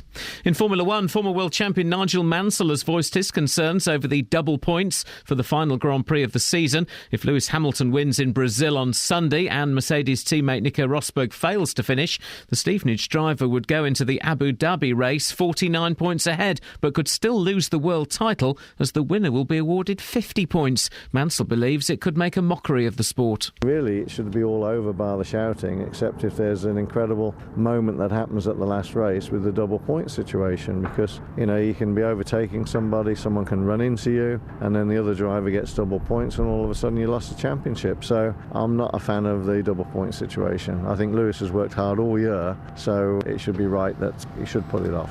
BBC Three Counties News and Sport. The next full bulletin is at 9. Across beds, hearts and bucks. This is Iain Lee. BBC Three Counties Radio. My voice is still knackered, but I feel alive for the first time in a week. Thoroughly enjoying today's show. A little recap. School uniform, 251 kids were sent home over 2 days for not wearing the correct school uniform. My initial sympathies were with the staff, the head teacher. Oh, I'm excited about the next thing we're going to do. My initial sympathies were with the head teacher. Then, kind of driving in this morning, 15-year-old me kicked in. And I thought, no, actually, I'm on the side of the kids. Why? Because they're expressing themselves through the medium of trainers. They've got black trainers on instead of smart black shoes. Really? Go and teach them some maths. Yeah, but what's the secret signal they're sending to each other? Oh, go and teach them. Better than you. Make them passionate about books. Do you know, my 6-year-old came home the other day from school saying that she wanted a pair of Vans. Oh. She should know about that stuff. 08459 455 555. Dealey's taking that to the street, so we'll have that in a bit. We're also talking about language. Is the use of the word traveller relevant in a story because it comes with negative connotations? I think when Anne Main started talking about... She believes it's the reason why Three Rivers are reticent to act. The implication is that Three Rivers District Council are scared to do something about this because they're dealing with travellers. That's the implication. Yeah. But the way we'd phrased it, I guess, wasn't right. I nearly swore then. I'm really annoyed. Yes. With Three Rivers District Council, and you've come up with a cracking idea that next week you and I we're going to go to this mobile home. Yeah, park. go and have a look. We'll have a little look around. We'll do what Anne Main did and get on our hands and knees. Well, I don't know about that. Well, you can. But we're going to go to where is it? Newlands Park in Abbots Langley. We'll go there next week. We'll check our diaries and we'll go and look at some of the houses. We'll speak to some of the residents. We'll stay well away from the asbestos, and we'll go and knock on the doors as well of the partners in Newlands Park, the owners, and we'll knock on the doors and we'll ring some numbers. Because surely if they've been given a licence to run this place, there must be an address. We'll go down there next week. Residents, we're coming down next week. So stay tuned. We'll speak to you next week and we'll sort it out. And Three Rivers District Council had better come on the air. Not a statement, because we're cooking up a plan. That's all I'm going to say. I don't want to give them advance warning. But on the other hand, Three Rivers, if we're missing something here and if you're being painted in the wrong light, this is your chance to set us straight. Come on the air. Don't come on the air tomorrow when Justin's on, thinking you'll get a soft ride, because if you come on tomorrow, well, I'm still going to speak to you next week. I want to speak to you on this show next week. And I will, one way or another. Oh. 08459 455 555. How often do I get to play this? There isn't any future. And you should go. Get off your backsides. Because I am the Antichrist. I am an anarchist. I know what I want, but I don't know how to get it. But I want to be, because I want to be the anarchy. Oh yes, it's Timberley, 'cause it's the only way to be. Oh, anarchy for Timberley. It's coming sometime. I don't know when, but when it does, you know that I will be there. Oh, I've got shivers. Sex Pistols and I want to be. Oh, I've got shivers. I'm 15 again. I'm 15 again. Oh, yes. For those of you who don't know, that is the wonderful Frank Sidebottom. The wonderful Frank Sidebottom. Oh, blimey, boss. Oh, blimey, boss. We lost Frank, blimey, 4.5 years ago. gosh. And for those of you who don't know, Frank was, always will be an absolute legend. There's lots happening. There's there's a film that's come out that's kind of uses Frank as inspiration. There's a documentary coming out about Frank and Chris CV. There's also, at last, out today, there's a book about Frank and Chris written by Mick Middles. Good morning, Mick. Good morning. And what a joy to play that on the radio. It's good to hear quality music on the radio again. 15-year-old me. If you'd have told me when I was 15 I'd be playing this stuff on the radio, I wouldn't have believed you. Mick, you've written a book about Frank and about Chris. Chris, yes. It comes out today. You can get it on electronic book. But it's a proper book today, isn't it? It's a proper book today, yes. It came out earlier in the year, an electronic book. It's like a cleaned-up version, this. I can't be doing with the electronic books. I want paper, I want covers. Yeah, you've got to have comic. You've got to be able to smell them, haven't you, really? You've got to smell... Why have you written a book about Chris CV and Frank Sidebottom? Always wanted to, from years back. In fact, I even spoke with Chris about it, 20 years ago, but because it was a unique story. I can't think of anything else in the annals of show business that is anything like Frank Sidebottom and Chris. It's nuts. I mean, I got introduced to Frank Sidebottom when I was 13, 14 years old at school. My friend Malcolm brought in some 12-inch extended play records, and it was just the most... this bloke with a massive head singing in a nasal voice. He's got a ventriloquist puppet that's sometimes sentient, that sometimes isn't. It's insane. Yes, absolutely, yes. And the reality was even more insane, to be honest. The relationship between Chris and Frank... It was endlessly fascinating. You know, they hated each other, really. Did they hate each other? Yeah, well, Frank used to get on Chris's nerves. And, the really situation, if you rang Chris and Frank would answer the phone, you'd have to get Frank to go and get Chris. And you'd go, and they'd be arguing in the background. You could hear them arguing, I'm not going, and then Chris would come and go, he's really getting on my nerves today, Which, I think, if you're doing that for 20 years, it starts to get to you a bit. Because I've had the great pleasure of working with Frank quite a few times, and again, it was like meeting the Beatles for me. Once the head was on... Yeah, Chris disappeared. Chris was gone. Completely went, didn't he? It was a very strange sensation, that, wasn't it? Although I must admit, the last time I worked with Frank, both Chris and Frank got really, really drunk, and Frank was supposed to do a 20-minute set. Yeah, he did an hour in front of 36 people. He was completely legless, and backstage I had the great pleasure of Frank Sidebottom swearing at me. It was wonderful. I mean, he did imbibe a bit. I think, I think that was part of Frank getting to Chris, really, and he's the only way he can get by, He divided people, because my sister hates Frank Sidebottom with a passion. Yeah. People either loved it or just hated it and didn't get it. Why was that, do you think? Yeah, I think that's very true. I don't know the reason. My theory about Frank is that he takes you back to, you just mentioned then about you were 15 again, he takes you back to earlier than that, I think. He takes you back to a 13-year-old state before sex and tax and work and all that sort of thing, and people feel comfortable with him. Some people feel comfortable with him, but it is a sort of person that likes Frank, has to be said. A lot of sort of nice, nerdy people. Do you know what? You're right. That sums up a Frank Sidebottom. They're all slightly gentle, geeky people. Yeah, they're lovely people, but a little bit bonkers, but in a nice way. Yeah. Did you find out anything about Frank or Chris that surprised you when you were researching the book? Yeah, very much, actually, because... I went back to his childhood friends and Paul, his wife, and people like that, and I realised that Frank, he was that before Chris. When Chris was a lad, he used to get the other lads round and have Subbuteo tournaments, but he'd always go one step further in that he would have tea at half-time, he'd make programmes, he'd sell tickets, this is a kid. The whole thing. And if he played a board game, he had to invent another part of it. His whole life was doing this, and the first time I met them, I reviewed them for Sounds about 1978, the Freshies. The Freshies was his kind of a serious pop band, wasn't it? That's right, and about 3 days later, a huge parcel arrived at my house, his parents' house it was, brand new house. Didn't know what it was. I ripped it open, and 1 million polystyrene balls split across the room, and we were still tidying those polystyrene balls 5 years later. Should have seen the signs there, shouldn't I? Really? Is it true? One of the great stories I've heard, and I don't know if this is because I've heard lots of myths, that his wife gave him the money to go and pay the gas bill, and he came back with a ZX Spectrum. Yeah. And he said, we're going to make our money on this. I'm going to write computer games. Yes, yeah, that is true. Wow. In fact, that happened all the time. Various managers couldn't give him any money. Like they couldn't say that's to pay your tax with, because he'd go and buy Thunderbirds kits with it.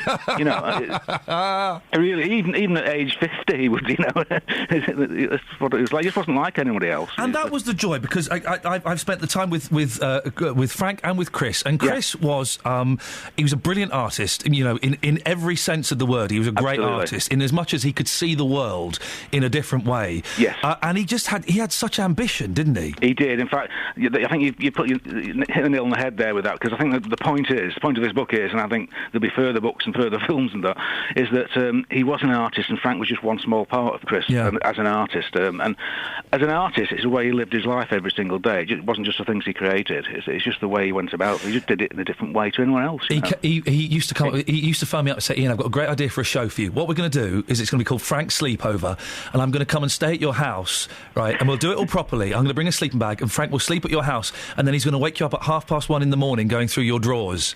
And that was his idea for a show. Yeah. And he was constantly coming up with ideas like that. He did stuff like that, yeah. He did a test card all night once, you know. He did. The live test card, yeah. Listen, the book is Frank Sidebottom, Out of His Head, the authorised biography of Chris Seavey. You can get it on Kindle. It's now out on proper book, isn't it? Yeah, it is indeed. Out today. And you can get it on out. I've literally just ordered it, Mick. Yeah. Listen, thank you so much for doing it. A pleasure. I miss Chris terribly, and I'm really looking forward to getting my hands on this. Best of luck. OK, thanks very much. Mick, thank you very much indeed. Well, let's end with a little bit of zoo scrapbook, shall we? Oh, what you doing? What's it look like I'm doing? Cutting this out. What are you cutting that out for? Oh, I've got a picture of a rhino. A little Frank, would you like to take a look? Oh, yes, please. 'Cause little Frank, you know as well as I know, I stick them in my zoo scrapbook. My zoo scrapbook, I cut them out and stick them in my crates. Big zoo scrapbook, my zoo scrapbook, he cuts them out and sticks them in his great big zoo scrapbook.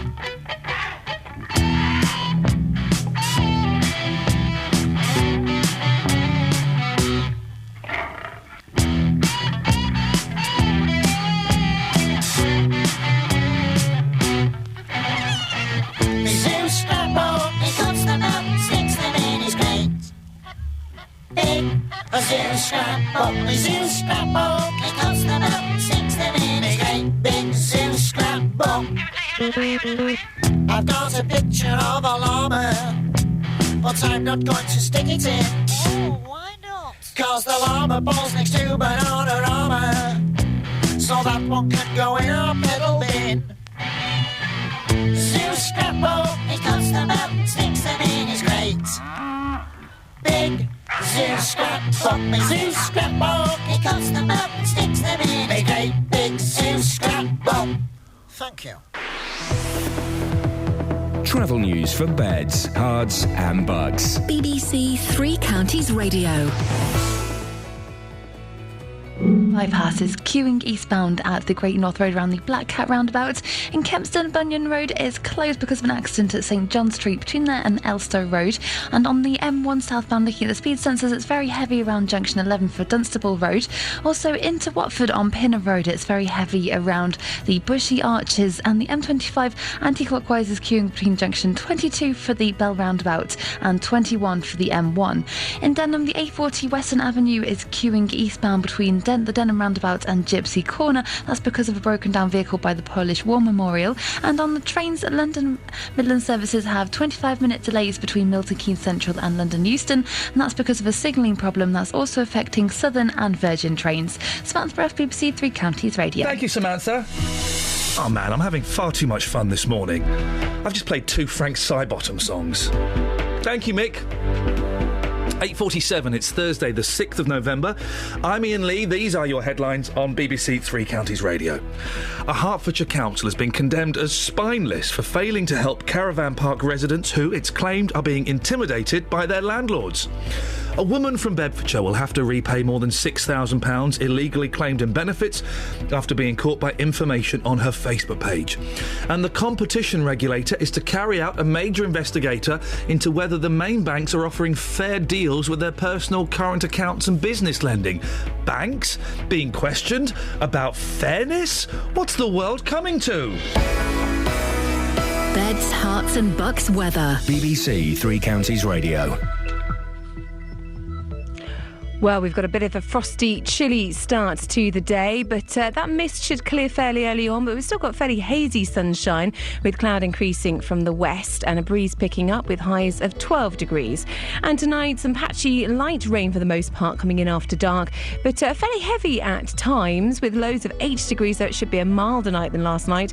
Tomorrow, a windy day, some rain around first thing still, but drier spells later on as that moves off to the east and a few showers left behind. Now, they could be a little thundery at times with highs of 13 degrees. Saturday starts off okay, but we've got a spell of rain later on, and then a day of sunshine and a few showers on Sunday. That's your latest forecast.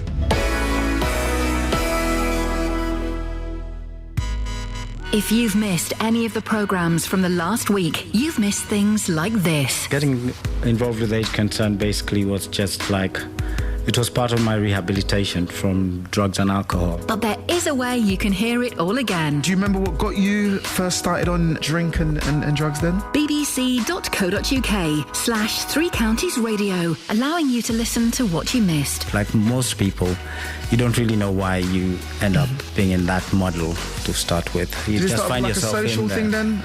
Yeah, it all starts out as a social thing, and then the next thing you know, you're drinking in the streets. bbc.co.uk/Three Counties Radio. Across Beds, Hearts and Bucks. This is Iain Lee. BBC Three Counties Radio. Scrapbook. Oh, I miss Frank. I was in tears when he died. Oh, I was in tears. But what a joy getting to play two of his songs on the radio. What a joy. That book is ordered. Mick Middles, thank you very much indeed. The authorised biography of Frank Sidebottom and Chris Seavey. Go and buy it now. If you want to. This is the BBC, you don't have to. No, I insist. You are legally obliged to go and buy it. Or borrow it from the library. Or buy it.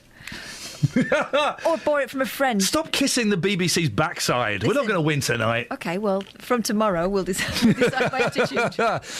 We've been talking about schools and uniforms. Justin's got some stuff on that. We'll go to him in a second.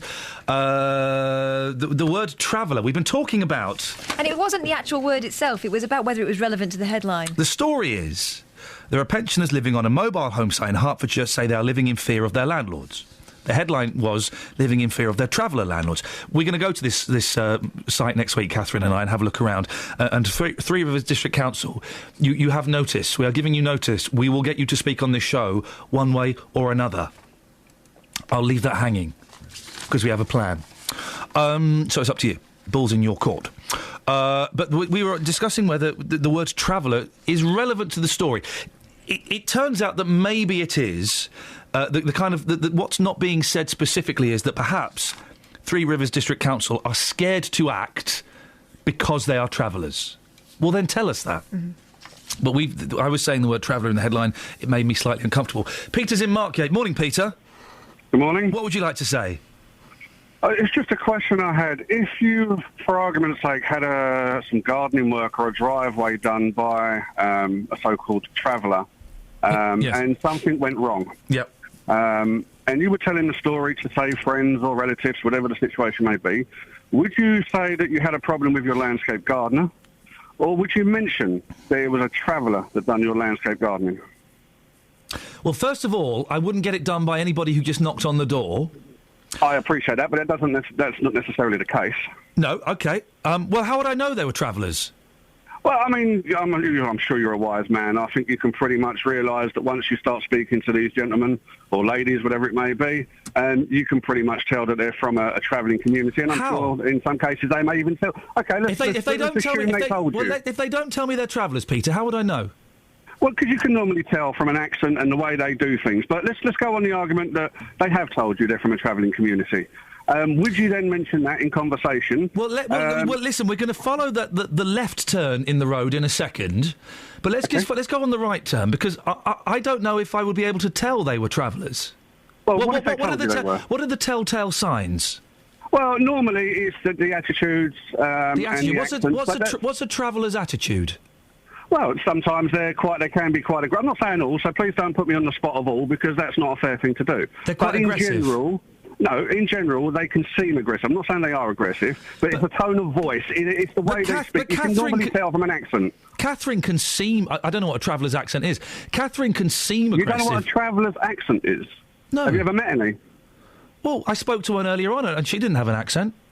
Like she told you, she's more of an English traveller, or there was a word that you used earlier that sort of took her out of the travelling community. I'm on about, in general, you can pretty much tell a traveller from their style, from the way they dress, from the way they act, and from their accent. Honestly, I'm not playing the fool here. How do travellers dress?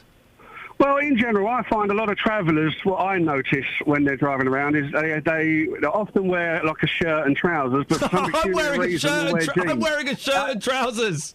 Yes, but what I'm saying is they normally wear shirt trainers. And trousers on.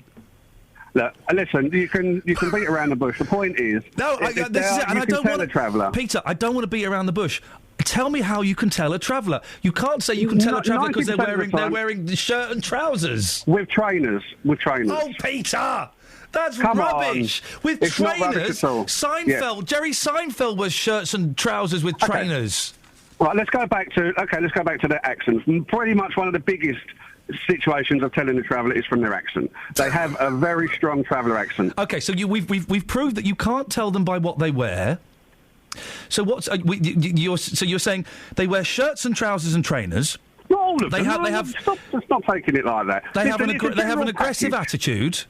No, it's a general package. It's the whole package.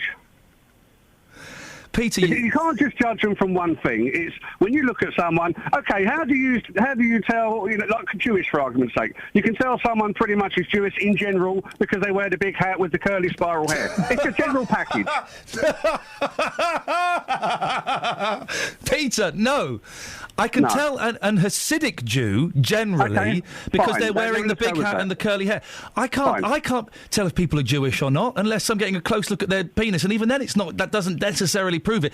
People think I'm Jewish, but what does that mean? Okay, so can we? Okay, so you I can tell a black man. You can tell a black man. That's fine. Yeah, so I can't tell Jewish people. I can't tell travellers. Okay. You've won your point, and you assume that you can't tell a traveller. Thank you very much indeed. Okay. You can tell Jewish people they've got the black hats and the curly hair. Wow, I know a number of Jewish people. I should tell them they're dressing wrong. Scott's tweeted, this bloke is hanging himself quite brilliantly. But the travellers? How do you tell a traveller? They're quite aggressive. I shouldn't laugh. And they wear shirts and jeans with trainers. Oh. That's all of my mates. That's what everyone wore in the 1990s. Gosh, who knew?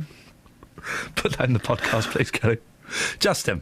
Boss, how you doing? I am having the time of my life today. Good. I'm gonna have to give some money back to my bosses because I shouldn't get paid for this. Good vibes. School uniforms, Justin. Yeah. 251 kids sent home over 2 days for not wearing quite right school uniform. They were wearing black trainers instead of smart shoes. Ridiculous. The wrong black trousers. My initial reaction, I was on the side of the school because I'm a dad, I'm 41, I'm supposed to think like that. And then 15-year-old me started knocking, going, Iain, do not forsake me, Iain. Remember me? We used to have fun. We used to smoke silk cotton by escort. Come on. And I thought, yeah, actually, I'm on the side of the kids. It's outrageous. Glory days. Well, if you look at the article, a lot of these kids were sent home because of their shoes. For me, it doesn't matter because the school, they want smart black shoes with laces. If you look at what they've been sent home for, the kids were sent home because what they were wearing was classed as trainers. Now, from what I can see, they look smart, so children are missing out out on education because of a ridiculous rule. A lot of people on the streets are with the kids on this one, but I have actually been talking to school children on the way to school this morning, asking them, have they been sent home for wearing the wrong uniform? This is so interesting. Listen to this. Now, Kamal, you're 16 years old, on the way to school this morning. Have you been sent home before for wearing the wrong uniform? Yeah. Sometimes they put me in another room so no one sees me that I'm wearing the wrong uniform. So you've been put into a room and sent home as well? Yeah. So what were you wearing that was so wrong? Trainers, that's it. Can you understand why they sent you home? No, I don't. Because I go to school, I go to school to learn, not for my uniform, and it depends, like, all about education, all about your outfit. So have you been sent home then? Yeah. So what have you been sent home for? Times. For even not taking my nose piercing out, I'd get sent home for that. How many times have you been sent home? Loads. Okay, so nose piercing, what else? For wearing leggings or, like, short skirt. Have you ever got into a row with a teacher over what you're wearing? Yeah. And what happened? Yeah, got isolation for like 3 days. Listen, send a note home to the parents, all right? Say, look, you've got until next Monday, you've got a weekend to sort this out. We're not happy. If you don't sort it out, we're going to start giving the kids detention. Yeah, absolutely. You know, to go back to the original point about the shoes, if you've got a kid going into school and they're meant to be wearing black shoes and they're wearing white trainers, I totally get that. But look at the images here. A lot of these kids are going into school. They may be classed as trainers by a teacher who's not in touch with fashion, let's say, but what they are wearing, I think is perfectly fine to sit down and wear in school. They're there to be educated. Sending these kids home. Who's that going to... We've got to finish the show, Justin. OK. Thanks very much. I do tap my cat. What? Travel news for beds, cards and bugs. BBC Three Counties Radio. In Bedford, Clapham Road is partially blocked because of an accident. It's fully blocked, because of an accident at Union Street. That's causing queues to Lovell Road. And in Kempston, Bunyan Road is closed because of an accident between St John Street and Elstow Road. On the M1 southbound, it's very heavy around Junction 11 for Dunstable Road. And in Watford, Pinner Road is very heavy into town around Lower High Street and the Bushy Arches. In Bishop Stortford, the A120 Standon Road is heavy in both directions between Bishop's Parkway and the Puckeridge roundabout. And on the trains, London Midland have 25-minute delays between Milton Keynes Central and London Euston. And that's also affecting Southern and Virgin trains. Samantha, I'm very cruel, Samantha. You're a good sport. Thank you. April's emailed in. If those girls are the future, God help us.